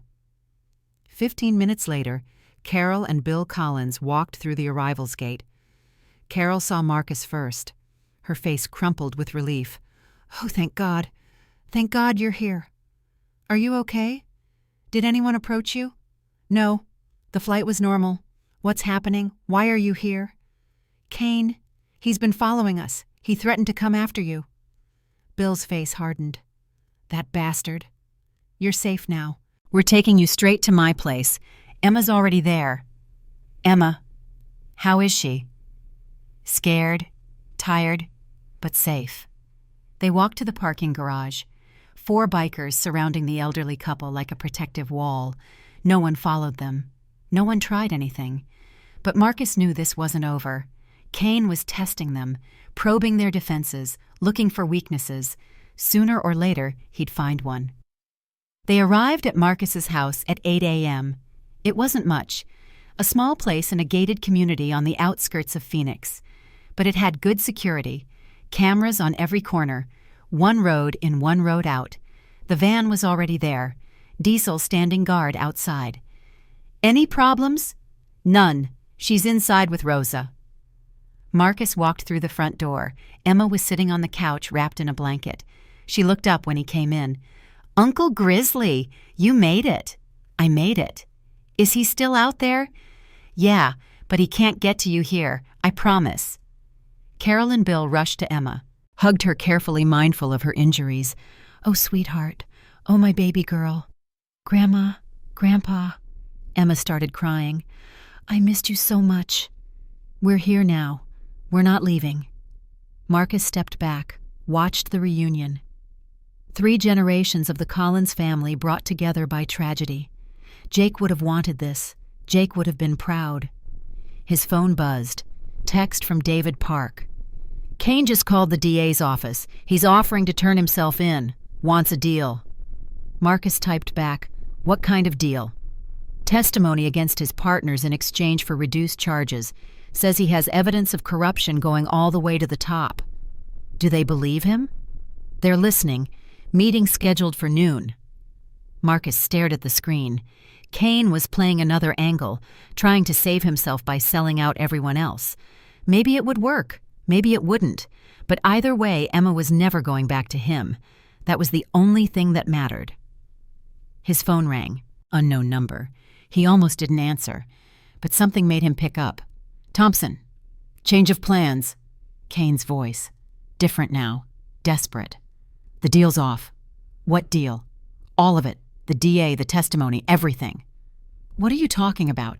"They're cutting me loose. My partners, my friends. They're going to make me disappear." "Sounds like karma to me." "You don't understand. If I go down, I'm taking everyone with me, including you, including Emma." "Is that a threat?" "It's a warning. They're coming for all of us now. Everyone who knows anything. Everyone who's seen anything." Kane's voice cracked. "I need your help." Marcus laughed. Actually laughed. "You beat a 14-year-old girl. You killed her mother. And now you want my help?" "They'll kill Emma too. She knows too much. She heard too much." Marcus's laughter died. "What did you say?" "The phone calls. Late at night. She told you about them, didn't she? The conversations about money. About people disappearing." Marcus's blood went cold. "She was listening. She heard names, dates, details. If they find out what she knows..." "You're lying." "I'm trying to save her life. Our life. Everyone's life." Kane's voice was breaking. "Meet me. 1 hour. The old warehouse on Industrial Boulevard. I'll give you everything. Names, evidence, everything you need to bring them down." "Why would you do that?" "Because I'm dead either way. At least this way Emma has a chance." The line went dead. Marcus stood frozen. It could be a trap. Probably was a trap. Kane had been playing games since this started. But what if it wasn't? What if Emma really was in danger, not from Kane, but from something bigger? He walked to the window, looked out at the quiet street, the peaceful neighborhood. Somewhere out there people were making decisions. About Emma. About all of them. And Marcus had 1 hour to decide if he trusted a killer. His phone buzzed. "Diesel. You okay?" "You've been standing there for 10 minutes." Marcus didn't turn around. Get everyone together. We need to talk. About what? About what happens next. He looked at Emma through the window, laughing with her grandparents. Safe, happy. For the first time in 2 years. Whatever it took to keep her that way. Whatever it cost. 1 hour. The clock was ticking. Marcus gathered everyone in the living room. Diesel, Preacher, Rosa, Tommy, Snake, the core of the Iron Brotherhood. Kane called. He wants to meet. Diesel's jaw dropped. You're kidding. He says his partners are cutting him loose, says they're planning to make him disappear, and he says Emma's in danger too. Emma. Why Emma? Those phone calls she heard, late at night, Kane talking about money, about people disappearing. She heard names, details. If the people Kane was working with find out what she knows, it's a trap, Preacher said flatly. Has to be. Probably. Then why are we even discussing this? Marcus ran a hand through his hair. Because what if it's not? What if there's something bigger going on here, something that puts Emma in more danger than Kane ever did? Kane killed his wife, beat his stepdaughter for 2 years, and now we're supposed to believe he wants to help. I don't believe anything, but I can't ignore it either. Rosa spoke up. Marcus, think about this. Kane is manipulative. He's been playing games since this started. This is just another move. I know. So why would you even consider meeting him? Because if there's a 1% chance Emma is in danger from someone else, I need to know. Diesel crossed his arms. When and where? 1 hour. Old warehouse on Industrial Boulevard. I know that place. Empty for years. Perfect spot for an ambush. Or perfect spot for a meeting nobody else can see. Preacher shook his head. You're walking into a kill zone, Marcus. Kane picks the time, picks the place, controls everything. Classic setup. I'm not going alone. Damn right you're not. Marcus looked around the room. I need volunteers, people willing to watch my back without being seen. If Kane tries anything, we shut him down. If he's telling the truth, we hear him out. And if it's somewhere in between, then we improvise. Tommy stepped forward. I'm in. Snake nodded. Me too. Diesel cracked his knuckles. You're not leaving me behind. Preacher sighed. Someone's got to keep you idiots alive. I'm in. Marcus felt something loosen in his chest. These people, this family, they'd follow him into hell if he asked. Rosa, you stay with Emma. Don't let her out of your sight. If anything happens, anything at all, you call me immediately. What do I tell her? Tell her I'm taking care of something. Tell her I'll be back soon. Will you? Marcus didn't answer. Couldn't answer. He walked to Emma's room, knocked softly. Come in. She was sitting on the bed, Carol beside her Bill in a chair nearby, a family portrait that should have existed years ago. Hey, kiddo, I need to step out for a bit. Emma's eyes widened. Where are you going? Just some business. Club stuff. I'll be back in a couple hours. You're lying. Marcus stopped. What? Your face. You get this look when you're worried. Dad used to get the same look. Her voice cracked. Something's wrong. Tell me. He knelt beside her bed, took her hand. Victor called. He wants to talk. Emma's face went white. No. No, you can't. He'll kill you. He says he has information about people who might be dangerous to you. I don't care. I don't care about information. I care about you coming back. Emma, please. Tears streamed down her face. Please don't go. I can't lose anyone else. I can't. Marcus's heart shattered. Listen to me. I survived 2 tours in Iraq. I survived ambushes, IEDs, things that would give you nightmares. I'm not going to let Victor Kane take me out. You don't know that. No, I don't. But I know that whatever he's planning, whatever's happening, I have to face it. For you, for your mom, for your dad. Emma threw her arms around him, squeezed as hard as her broken ribs would allow. Come back. Promise me you'll come back. I promise. On my dad's grave. He closed his eyes, felt the weight of every promise he'd ever made. On your dad's grave. 45 minutes later, Marcus pulled his bike up to Industrial Boulevard. The warehouse loomed ahead, abandoned, Broken windows, rusted doors, the kind of place where bad things happened. His earpiece crackled. Diesel's voice. "I'm in position. South entrance. Clear so far." Tommy. "East side covered. No movement." Snake. "North perimeter secure." Preacher. "West wall. I've got eyes on everything. You sure about this, Marcus?" "No. But we're doing it anyway." He dismounted. Walked toward the main entrance. Every step felt like walking toward a firing squad. His instincts screamed at him to turn back, to run, to forget Kane and his games and just take Emma somewhere far away. But he kept walking. The door was already open. Someone had been here recently. Marcus stepped inside. "Kane." His voice echoed in the empty space. "Over here." Marcus turned. Kane stood near a support column about 50 feet away, hands visible, no weapon drawn. "You came alone. Did you—" Kane almost smiled. "Touché." Marcus walked closer, stopped about 20 feet away, close enough to talk, far enough to react if Kane tried something. "Start talking. Straight to business. I appreciate that." Kane shifted his weight. "What do you know about the Collins County Sheriff's Department?" "I know you worked there for 15 years. I know they protected you after you murdered your wife." "They didn't just protect me. They owned me." Kane's voice was bitter. "I've been running errands for Sheriff Warren and his buddies since my second year on the force. Money laundering, evidence tampering, making problems disappear." "Why are you telling me this?" "Because they're about to make me disappear. And when they do, they're going to tie up every loose end, including your precious Emma." Marcus's blood ran cold. "Emma has nothing to do with your corruption. She heard things, phone calls, names. She told you herself. What do you think happens when the people I work for find out there's a witness?" "You're lying." "Am I?" "Think about it, Thompson. Why do you think I've been so desperate to get her back? Not because I love her, because she's a liability, to me, to everyone. So your solution was to kill her. My solution was to control her, keep her quiet, make sure she never talked." Kane's voice cracked. "But that's not an option anymore. Now she's out there telling judges and lawyers about the phone calls she heard, describing conversations, details. It's only a matter of time before someone connects the dots." Marcus felt sick. "You're trying to tell me you were protecting her. I'm trying to tell you that keeping her alive was in my interest. Now that interest is gone. And the people I work for, they don't leave witnesses. Ever."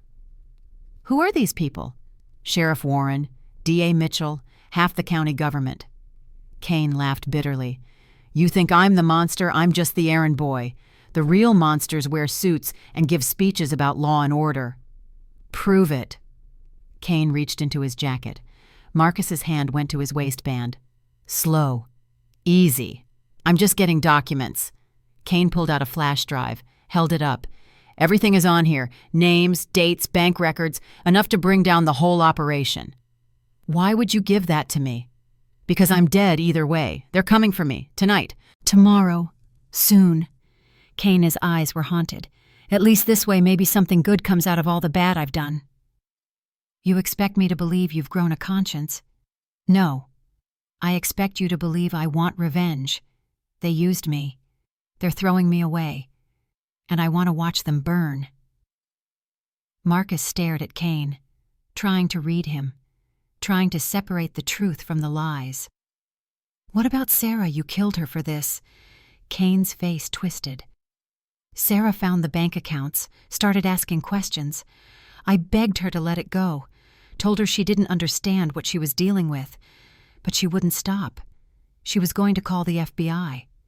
So you murdered her." "I didn't have a choice.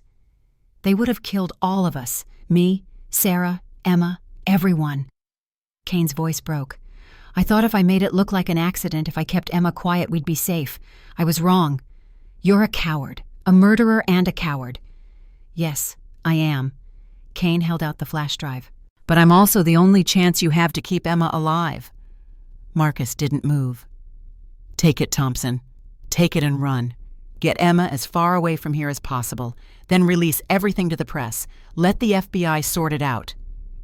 And what happens to you, does it matter?" No, I suppose it doesn't. Marcus reached for the flash drive. Kane's phone rang. Both men froze. Kane looked at the screen. His face went gray. They're here. What? They found us. The warehouse wall exploded. Marcus was thrown backward, hit the ground hard, ears ringing, dust everywhere. He scrambled to his feet, tried to see through the chaos. Kane, no response. Men were pouring through the hole in the wall. Black tactical gear, automatic weapons, professional killers. Marcus's earpiece crackled. Diesel's voice barely audible. "Marcus, we've got shooters everywhere. Get out." He ran. Bullets tore through the space where he'd been standing. He dove behind a support column, pulled his pistol. "Diesel, where are you?" Pinned down south side, 3 shooters. "Tommy, east entrance blocked. They've got us surrounded." Snake, north side. Static. Then nothing. "Preacher, I'm coming to you, Marcus. Hold on." More gunfire. Closer now. Marcus could hear footsteps, multiple targets, converging on his position. He popped out, fired twice. 1 shooter went down. The others scattered. Target acquired northwest corner. They knew where he was. Marcus ran again, zigzagging between support columns. Bullets chewing up the concrete around him. He had to get out, had to get back to Emma. A figure appeared ahead. Black gear, raised weapon. Marcus fired first. The man dropped. Another behind him. Marcus spun. Too slow. The bullet caught him in the shoulder. He went down hard. Pain exploded through his body. He tried to raise his gun. His arm wouldn't respond. The shooter walked toward him, weapon aimed at his head. "Thompson, we've been looking for you." Marcus recognized the voice. Sheriff Warren, the man Kane had named. "You should have stayed out of this. Just let Kane keep the girl quiet. Now look what you've done." "Go to hell." Warren smiled. "You first." He raised his weapon. A gunshot echoed. Warren staggered, looked down at his chest, blood spreading across his tactical vest. He fell. Behind him, Victor Kane stood holding a smoking pistol. "Get up, Thompson." Marcus stared. "You shot him." "I told you, they were going to kill me anyway." Kane grabbed Marcus's good arm, hauled him to his feet. "We need to move. More are coming." "Why are you helping me?" "Because Emma needs you alive, and maybe—" Kane's voice cracked. "Maybe I can do one good thing before I die." They ran together. Through the warehouse, toward the south entrance. Diesel appeared, blood on his face, gun drawn. "Marcus, thank God. Where are the others?" "Tommy's hurt. Snake's missing.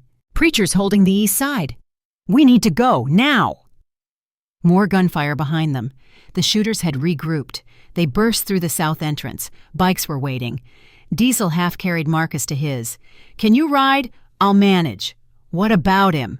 Diesel glared at Kane. "He's coming with us. Marcus, he just saved my life. He's coming." Kane climbed onto the back of Diesel's bike. No argument, no pride left. They roared out of the parking lot. Gunfire fading behind them.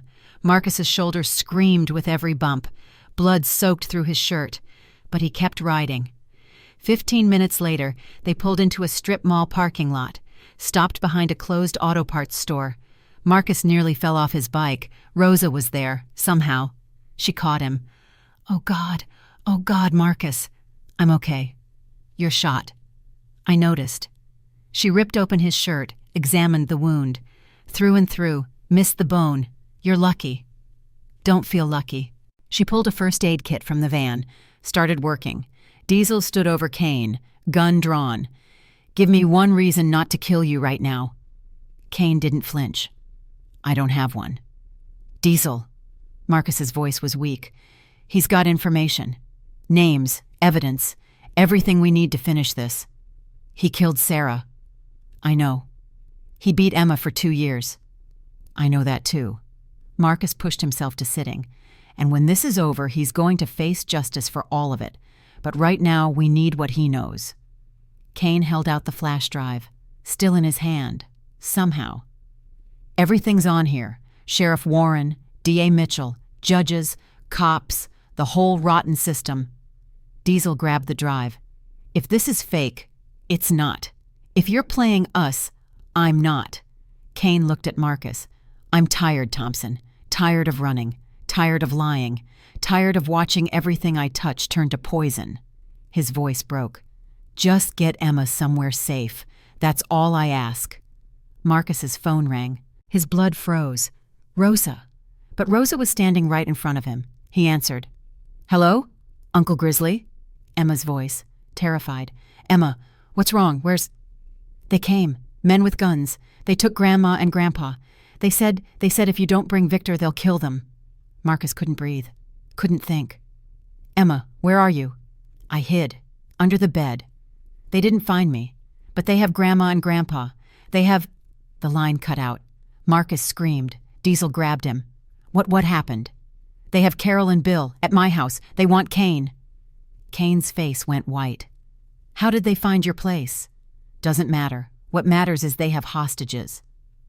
They'll kill them anyway. You know that, whether you hand me over or not. Then what do we do? Kane was quiet for a moment. Then, we give them what they want. You just said they'll kill them anyway. They will, if we walk in unprepared. But if we go in smart, if we use their expectations against them, we might have a chance. A small one, but it's more than we have right now. Marcus looked at the man who had destroyed Emma's family, the murderer, the abuser, the monster, and saw something else, something desperate, something human. Why would you do this, risk your life for people you've hurt? Because Jake Collins saved my life once, in Afghanistan. Different unit, different mission, but he pulled me out of a firefight when everyone else left me for dead. Kane's eyes were wet. I never told anyone, never acknowledged it. I was too proud, too stupid. And then I married his widow and destroyed his daughter. You knew Jake. I knew him. I owed him everything, and I repaid him by becoming the worst kind of monster. The pieces fell into place. Why Kane had married Sarah. Why he'd been so obsessed with controlling Emma. Guilt. Twisted, poisoned guilt. This doesn't make anything right. I know. Nothing can make it right. Kane squared his shoulders. But I can die trying. Marcus made his decision. All right, here's what we're going to do. 30 minutes later, they were back. Marcus's house, the gated community, the one road in, police cars everywhere, men in tactical gear. Sheriff Warren was dead, but he wasn't the only one pulling strings. Diesel had called in everyone, every Iron Brotherhood member in the state. 47 bikes now lined the street outside the gate. The standoff had begun. Marcus's phone rang. Thompson, I assume you got my message? I've got Kane. Release the hostages. Bring him to the house, alone. We'll talk. No, we do the exchange out here, in the open, where everyone can see. Silence. You're not in a position to negotiate. Neither are you. I've got 47 witnesses. Cameras rolling. The FBI has been notified. You shoot those hostages, the whole world knows within the hour. More silence. 5 minutes, Thompson. Front gate. Kane walks in alone. The old people walk out. Then we're done. And Emma. The girl stays with you. We have no interest in her. How do I know you're telling the truth? You don't, but it's the only deal you're getting. The line went dead. Marcus turned to Kane. You heard him. I heard. Kane was calm, resigned. 5 minutes. Front gate. I walk in. They walk out. They'll kill you. Probably. You're really willing to do this. Kane looked toward the house, toward the window where Emma was hiding. 16 years ago, Jake Collins asked me to help him with something impossible. I said no. I was scared. He did it anyway. Saved 6 men. Died a hero. Kane's voice was steady. I've spent every day since then running from that moment, running from the man I should have been. And now I stop running. Diesel stepped forward. This is insane. You're just going to let him walk in there. It's his choice. He's a murderer. Yes, he is. And maybe this is how he makes it right. Marcus looked at Kane. You sure about this? I'm sure. Then go. Kane walked toward the gate. Alone. Unarmed. The seconds stretched like hours. He reached the gate, stopped, raised his hands. Two figures emerged from the house, Carol and Bill, hands bound, guards on either side. The exchange happened in silence. Kane walked in. Carol and Bill walked out. The gate closed. Marcus ran to the elderly couple, helped them to the waiting van. "Are you okay? Did they hurt you?" Carol was sobbing. Marcus, they were going to kill us." "You're safe now. It's over." "That man, Victor, he saved us." "I know. Why, after everything he did, why would he?" A gunshot echoed from inside the compound, then another, and another, then silence. Marcus stood frozen, staring at the gate. Diesel appeared at his shoulder. "What do we do?" "We wait." "For what?" "For it to end." 10 minutes later, the gate opened. Men in FBI jackets poured out, then state police, then paramedics. David Park pushed through the crowd, found Marcus. "It's over." The tactical team moved in right after the exchange. Most of them surrendered. The rest, Kane. David's face fell. He didn't make it. They shot him the second he walked through the door. But Marcus, he grabbed Marcus's arm. "He was wearing a wire. We got everything, every name, every confession. The whole operation is going down." Marcus closed his eyes. Victor Kane, murderer, abuser, monster, and in the end, hero. What happens now? Now we clean up. Arrests, trials, the whole corrupt system exposed. David smiled. "Emma's safe, Marcus. Really safe. They've got no reason to come after her now. And the custody, the hearing. Finalized. You're her legal guardian, permanently." Marcus let out a breath he felt like he'd been holding for 16 years. He walked to the van, opened the door. Emma was inside with Rosa, crying, shaking. "Uncle Grizzly, it's over, kiddo. It's really over." Victor, gone. Emma was quiet for a moment. Then good. Marcus climbed into the van, sat beside her. "How do you feel?" "I don't know. Relieved, angry, sad." She looked at him. "Is that weird? Being sad that he's dead?" "No, it's human. He was a terrible person who did terrible things, but he was also part of your life for 6 years. It's okay to have complicated feelings. He saved Grandma and Grandpa. He did." "Why?" Marcus thought about Jake, about promises, about the strange, twisted paths that led people to redemption. Because somewhere inside all that darkness, there was still a piece of the man he should have been. And in the end, that piece won. Emma leaned against him, exhausted, broken, but alive. "Can we go home now?" "Yeah, kiddo. We can go home." The convoy pulled away from the crime scene. 47 motorcycles, 1 van, 1 broken family. Marcus looked in the rearview mirror, watched the police lights fade. It was over. Finally over. But as he drove into the Arizona sunset, he knew the real work was just beginning. Healing Emma, building a life, keeping the promise he'd made to Jake Collins all those years ago. His phone buzzed. Text from Preacher. "We found Snake. He's alive. Hospital says he'll make it." Marcus smiled. First real smile in days. "Good news," Rosa asked. "Snake's okay." "Thank God." Emma stirred against his shoulder. "Uncle Grizzly?" "Yeah, thank you for everything." "You don't need to thank me." "Yes, I do. You came when no one else would. You fought when everyone else gave up. You—" Her voice broke. "You showed me what family really means." Marcus's throat tightened. "Your dad would be proud of you, Emma. So proud." "You think so? I know so." She closed her eyes, finally at peace. And Marcus Thompson drove toward home carrying a promise he would never break again. 3 weeks later, Marcus Thompson stood in his backyard watching Emma laugh.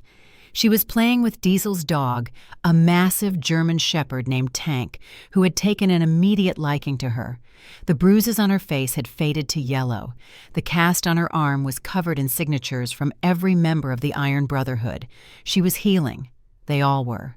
"She's doing better." Marcus turned. Rosa stood behind him holding 2 cups of coffee. "Yeah, finally. You should get that shoulder looked at again. You've been favoring it." "It's fine." "It's not fine. The infection came back twice. If you don't—" "Rosa." He took the coffee. "I'm fine." She gave him the look that said she didn't believe him, but would let it go. For now. "Carol and Bill are here." Marcus's stomach tightened. "Already? They want to talk. About Emma's future." "I know what they want. Do you—" He didn't answer. Just walked inside to face whatever was coming. Carol and Bill Collins sat in his living room. They looked older than they had 3 weeks ago. The ordeal had aged them both. "Marcus!" Carol stood, hugged him carefully. "How's your shoulder?" "Everyone keeps asking me that." "Because you got shot protecting our granddaughter. We're entitled to ask." Bill stood too, shook Marcus's hand. "We need to talk." "I figured." They sat, Marcus across from them. The silence stretched. Carol spoke first. "We've been doing a lot of thinking. About Emma. About what's best for her." Here it comes, Marcus thought. They want to take her. She's been through so much. Lost both parents, 2 years of abuse, watching her stepfather get killed. Carol's voice cracked. She needs stability. She needs family. She has family, here. We know, but— Carol looked at Bill. He nodded. "We were thinking maybe she should come live with us, in Phoenix. We have a house, a good school district. We could give her a normal life." Marcus felt like he'd been punched. "You want to take her. We want what's best for her. And you think that's not me?" "We think—" Bill leaned forward. "We think a 14-year-old girl might do better with her grandparents than with a motorcycle club president who just got shot in a warehouse shootout. That shootout was to protect her. We know, and we're grateful. But Marcus—" Bill's voice softened. "You live a dangerous life. You've got enemies, people who might come after you. Is that really the environment for a traumatized child?" Marcus wanted to argue, wanted to fight, but he couldn't deny the truth in what they were saying. "What does Emma want?" Carol and Bill exchanged glances. "We haven't asked her yet." "Then maybe you should." The back door opened. Emma walked in, tank padding behind her. She saw her grandparents. Her face lit up. "Grandma, Grandpa!" She ran to them, hugged them both. Marcus watched, feeling something twist in his chest. "Emma, sweetheart?" Carol held her close. "We need to talk to you about something."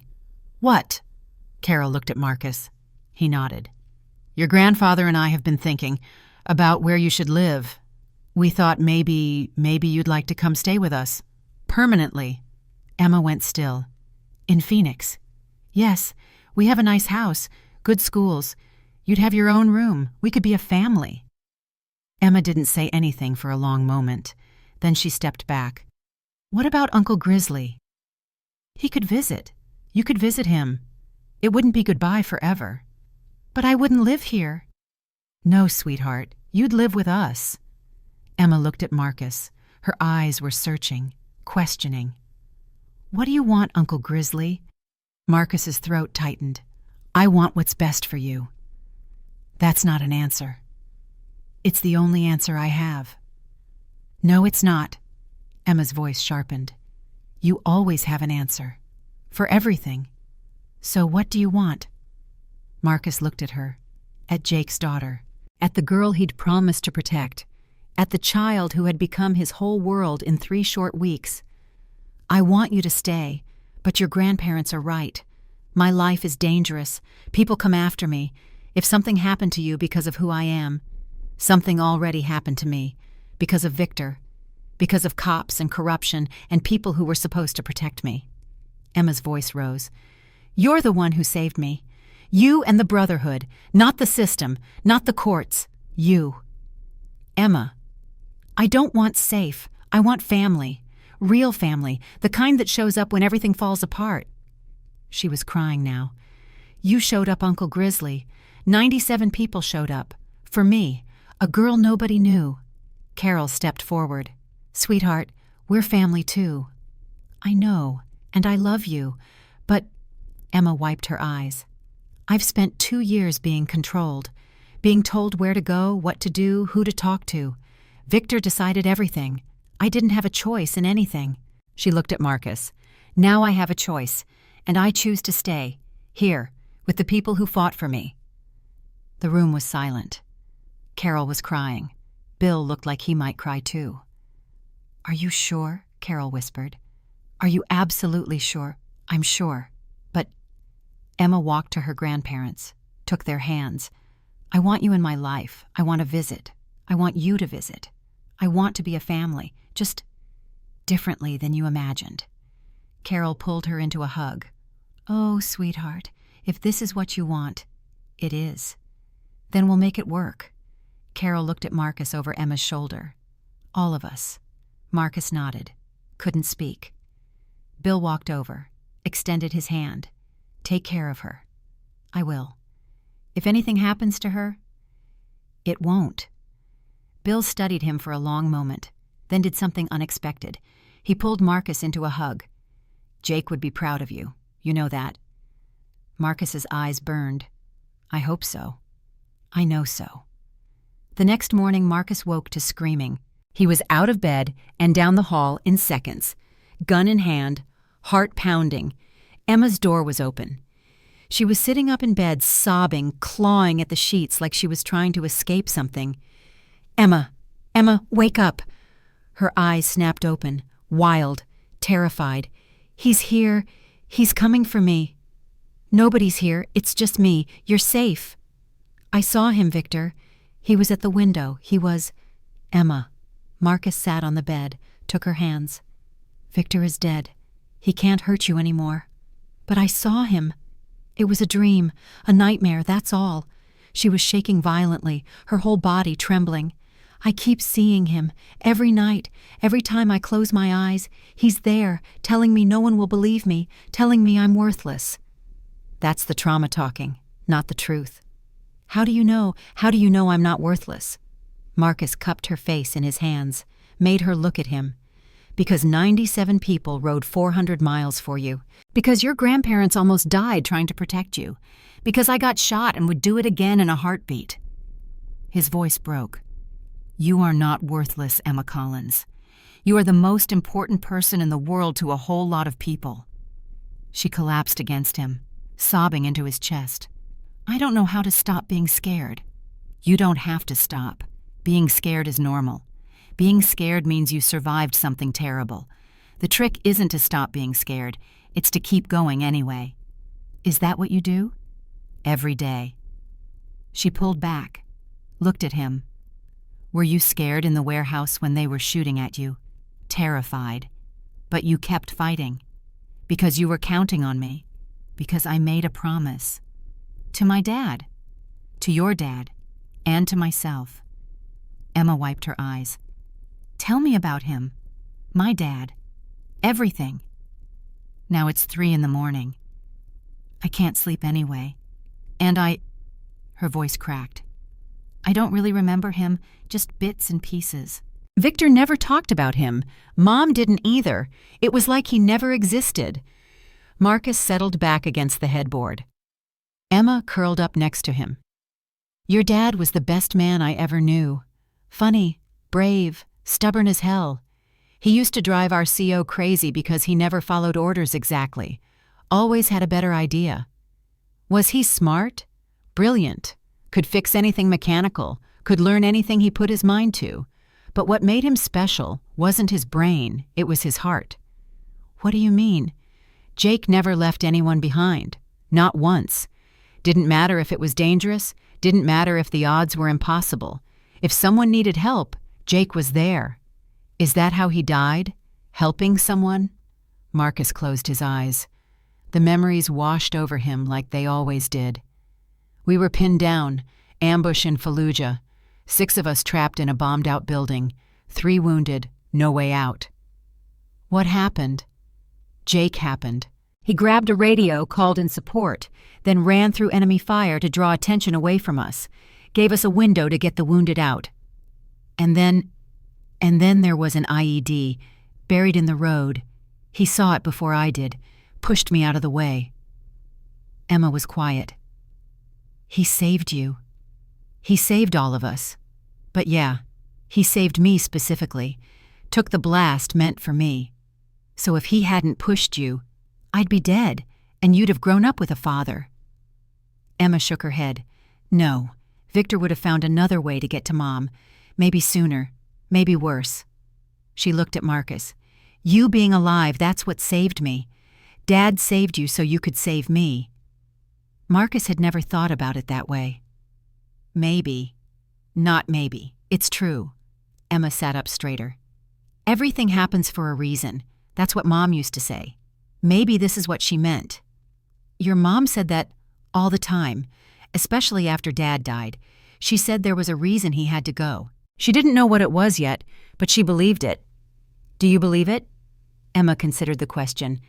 "I believe my dad was a hero. I believe you're a hero. And I believe I'm still here because heroes don't give up on the people they love." Marcus felt tears sliding down his face, didn't try to stop them. "When did you get so wise?" "I had good teachers, eventually." They sat together until dawn, talking, remembering, healing. 1 week later, they buried Sarah Collins properly.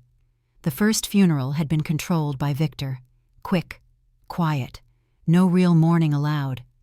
Emma hadn't even been permitted to speak. This was different. The Iron Brotherhood showed up in force.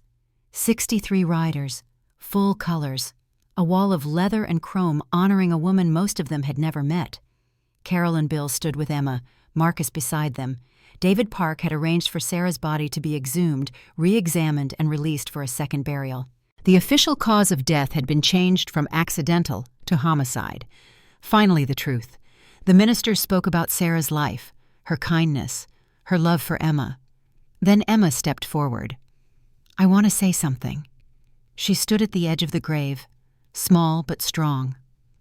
"Mom was the best person I ever knew. She loved me more than anything. She tried to protect me from Victor. She tried to leave. And he killed her for it." Her voice didn't waver. "For 2 years I had to pretend it was an accident. Had to act like Victor was a good stepfather. Had to watch everyone believe his lies while I knew the truth." She looked at the gathered crowd. "But I wasn't alone. Even when I thought I was. Even when I thought nobody would ever believe me." She found Marcus in the crowd. Someone was keeping a promise. Someone I didn't even know existed, and when I needed him most, he came. With an army. She turned back to the grave. "Mom, I'm safe now. Victor can't hurt anyone anymore, and I'm with people who love me. Real family, the kind you always wanted for me." She knelt, placed a single flower on the casket. "I love you, Mom, and I'll never forget what you sacrificed to protect me. Never." She stood, walked back to Marcus. "Was that okay?" He couldn't speak, just pulled her into a hug. "Your mom would be so proud of you." "I know. I felt her. Just now, watching." Marcus believed her. After the service, Diesel pulled Marcus aside. "There's something you should see. Found it in Jake's effects. The stuff we got from the military archives." He handed Marcus an envelope. Yellowed. Old. "What is this?" "Letter. Jake wrote it before that last mission. Addressed to you. It was supposed to be delivered if he didn't make it back, but there was some screw-up. It ended up in a file somewhere. Never got sent." Marcus's hands trembled as he opened it. The handwriting was Jake's. Messy. Hurried. "Grizzly, if you're reading this I didn't make it. That's okay. We both knew the risks going in. I need to ask you something. Something big. Watch over my girls, Sarah and Emma. They're everything to me. Everything I'm fighting for. Sarah is strong, but she'll need help. Emma won't remember me. She's too young. But I want her to know who I was. I want her to know that her daddy loved her more than life itself. You're the only one I trust with this. The only one who understands what family really means. Don't let me down, brother. And Grizzly, don't blame yourself. Whatever happened out there, it wasn't your fault. You would have done the same for me. See you on the other side. Your brother always, Jake." Marcus read it 3 times. tears streaming down his face. 16 years. This letter had been waiting 16 years. "You okay?" Diesel asked. "No." Marcus folded the letter carefully, put it in his vest pocket. "But I will be." What did it say? Everything I needed to hear, 16 years too late. That night, Marcus showed Emma the letter. She read it slowly, her lips moving with each word. When she finished, she looked up. He knew. Even then, he knew you'd be the one. He trusted me, and I let him down. No! Emma's voice was fierce. You came back. When it mattered most, you came back. That's not letting him down. That's keeping your promise. But all those years are over. They don't matter anymore. She took his hand. What matters is now. What matters is us. What matters is that you're here. Marcus looked at her, at Jake's daughter, at the girl who had somehow become his reason for everything. I love you, Emma. I don't know if I'm supposed to say that. I don't know if it's my place, but I love you too. She smiled through her tears. And it is your place. You earned it. 2 months later, the trial began. D.A. Mitchell, Sheriff Warren's successor, 12 corrupt officials, all facing federal charges based on the evidence from Kane's flash drive. Emma was called as a witness. Marcus wanted to protect her, wanted to tell the prosecutors to find another way, but Emma insisted. I spent 2 years being silent, being scared. Not anymore. So she testified. For 3 hours, she sat in that witness box, answered every question, described every phone call she'd overheard, every name, every detail. The defense attorneys tried to shake her, tried to confuse her, tried to make her seem unreliable. She didn't waver. Miss Collins, isn't it true that you were traumatized, that your memories might be confused? My memories are fine, but the abuse you suffered, the abuse I suffered taught me to pay attention, to listen, to remember everything, because I knew someday someone would need to know the truth. And you expect us to believe a 14-year-old girl has perfect recall of complex conversations? Emma looked the attorney dead in the eye. I expect you to believe that when your life depends on staying alert, you get very good at remembering things. The courtroom was silent. No further questions. The verdict came 3 weeks later. Guilty. All of them. Every single count. Marcus was in the courtroom when the judge read the sentences. D.A. Mitchell, 45 years. The sheriff's successor, 30 years. The others various terms ranging from 10 to 25 years. The corrupt system that had protected Victor Kane, that had ignored Sarah's murder. Emma's abuse, years of criminal conspiracy, was finally dismantled. Justice. Real justice. That night, the Iron Brotherhood gathered at Marcus's house. Every member who could make it. 68 riders in total. Preacher stood at the front of the group, oldest member, founding father. We're here to recognize something special, something that reminds us why we exist. He looked at Marcus. 16 years ago, a brother asked you to protect his family. You made a promise. Life got in the way. Years passed. But when it mattered most, you remembered. He looked at the assembled riders. That's what the Iron Brotherhood is about. Not the bikes, not the patches, the promises, the family we build, the people we protect. He turned back to Marcus. For extraordinary service to the Brotherhood and to the community, for risking your life to save an innocent child, for never giving up even when the odds were impossible. He held up a patch, a special one, gold embroidered. We award you the honor of the Brotherhood, the highest recognition we can give. The room erupted in applause. Marcus stood, accepted the patch. I don't deserve this. Bull, Diesel called out. You absolutely deserve it. I had help, all of you, every single one. Without you, none of this would have been possible. That's the point, brother. Preacher smiled. We don't do anything alone. That's what makes us family. Emma stepped forward, stood beside Marcus. Can I say something? Preacher nodded.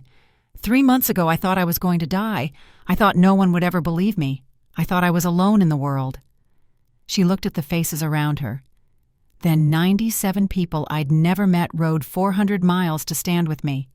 97 people who didn't know my name, didn't know my story, didn't know anything except that a girl needed help. Her voice broke. "You taught me what family really means. Not blood, not obligation. Choice, love, showing up when it matters." She turned to Marcus. "And you—" She stopped, took a breath. "You kept a promise to a man who died 16 years ago, a man you could have forgotten, a promise you could have ignored, but you didn't, because that's not who you are." She hugged him. "Thank you for coming back, for not giving up, for being the family I always needed." Marcus held her tight. "Thank you for being worth fighting for." The party went late into the night. Stories, laughter, tears, the kind of gathering that happens when family comes together. At midnight, Emma found Marcus on the back porch. "Can't sleep." "Don't want to, not yet." He looked at the stars. "Your dad used to say the best nights were the ones that never ended." "Did he?" "Yeah, usually right before he did something crazy." Emma laughed. "Sounds about right." She sat beside him. "Uncle Grizzly." "Yeah. I've been thinking." "About what?" "About names. About what we call each other." Marcus tensed. "Okay. You're not my uncle. Not really. And after everything we've been through, Uncle Grizzly feels weird. What would you prefer?" Emma was quiet for a moment. "I know you're not my real dad. I know Jake Collins will always be my father, but—" Her voice cracked. "You're the one who raised me, who saved me, who's going to be there for the rest of my life." She looked at him. "Would it be okay if I called you Dad?" Marcus couldn't breathe, couldn't think. "Emma, you don't have to say yes. I know it's weird. I know it might feel like I'm replacing my real dad, but I'm not. I'm adding to my family, the way you added to yours." Marcus's eyes were burning. "Are you sure?" "I've never been more sure of anything." He pulled her into a hug. "Then yes, you can call me Dad." Emma burst into tears, happy tears, the kind that come when something broken finally starts to heal. "I love you, Dad." "I love you too, Emma, more than you'll ever know." 1 month later, they made the ride. Just the two of them, father and daughter, 400 miles to a military cemetery outside Flagstaff. Jake Collins's grave. Emma had never visited. Victor had never allowed it. Said it was unhealthy. Said she needed to move on. Now she stood before her father's headstone for the first time. Sergeant Jake Collins, Purple Heart, Bronze Star. "Beloved father, gone but never forgotten." She knelt, placed flowers on the grave. "Hi, Dad. It's Emma, your daughter. I don't know if you can hear me, but I hope you can." Marcus stood back, gave her space. "I know you probably know everything already. About Victor, about Mom, about what happened, but I wanted to tell you myself." She wiped her eyes. "I'm okay. Finally. For the first time in years, I'm actually okay. Uncle Grizzly Marcus, he saved me, just like you asked him to. He kept his promise." She looked back at Marcus. "And I have a new dad now, not a replacement, an addition, someone to help carry on what you started." She turned back to the grave. "I wish I remembered you better. I wish I had more time, but I know this, you were a hero. You saved people. You died protecting the people you loved." She stood. "I'm going to make you proud, Dad. I promise. I'm going to live a life worthy of everything you sacrificed." She kissed her fingers, pressed them to the headstone. "I love you, Daddy. Always." Marcus walked forward, stood beside her. "Hey, Jake." He looked at the name carved in stone. "I know it took me a while. Too long. I got lost for a few years. Forgot who I was. Forgot what I promised." He put his hand on the headstone. "But I'm back now, and I'm going to take care of her, the way you would have, the way you trusted me to." His voice broke. "She's amazing, Jake. Strong, brave. She's got your stubbornness and your mother's heart. She's going to do incredible things." He straightened. "I'll see you someday, brother, but not yet. I've got work to do, promises to keep." Emma took his hand. "Ready?" "Yeah, let's go home." They walked back to their bikes.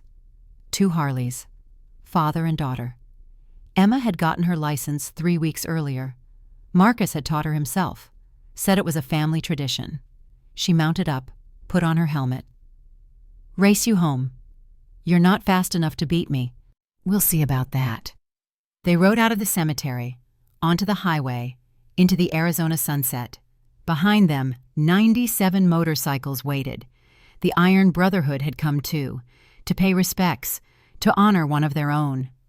Now they fell in behind Marcus and Emma, a convoy of family, of loyalty, of love. They rode through the desert, past the mountains, past the pain of the past 3 months, toward home, toward the future, toward everything Jake Collins had dreamed of when he made his brother promise to protect his little girl. Emma pulled up beside Marcus, gave him a thumbs up. He returned it. And for the first time in 16 years, Marcus Thompson smiled without any pain behind it. The promise was kept. The family was whole. And somewhere in heaven, Jake Collins was finally at peace. Because promises aren't just words, they're actions. They're 97 strangers who became family in a single ride.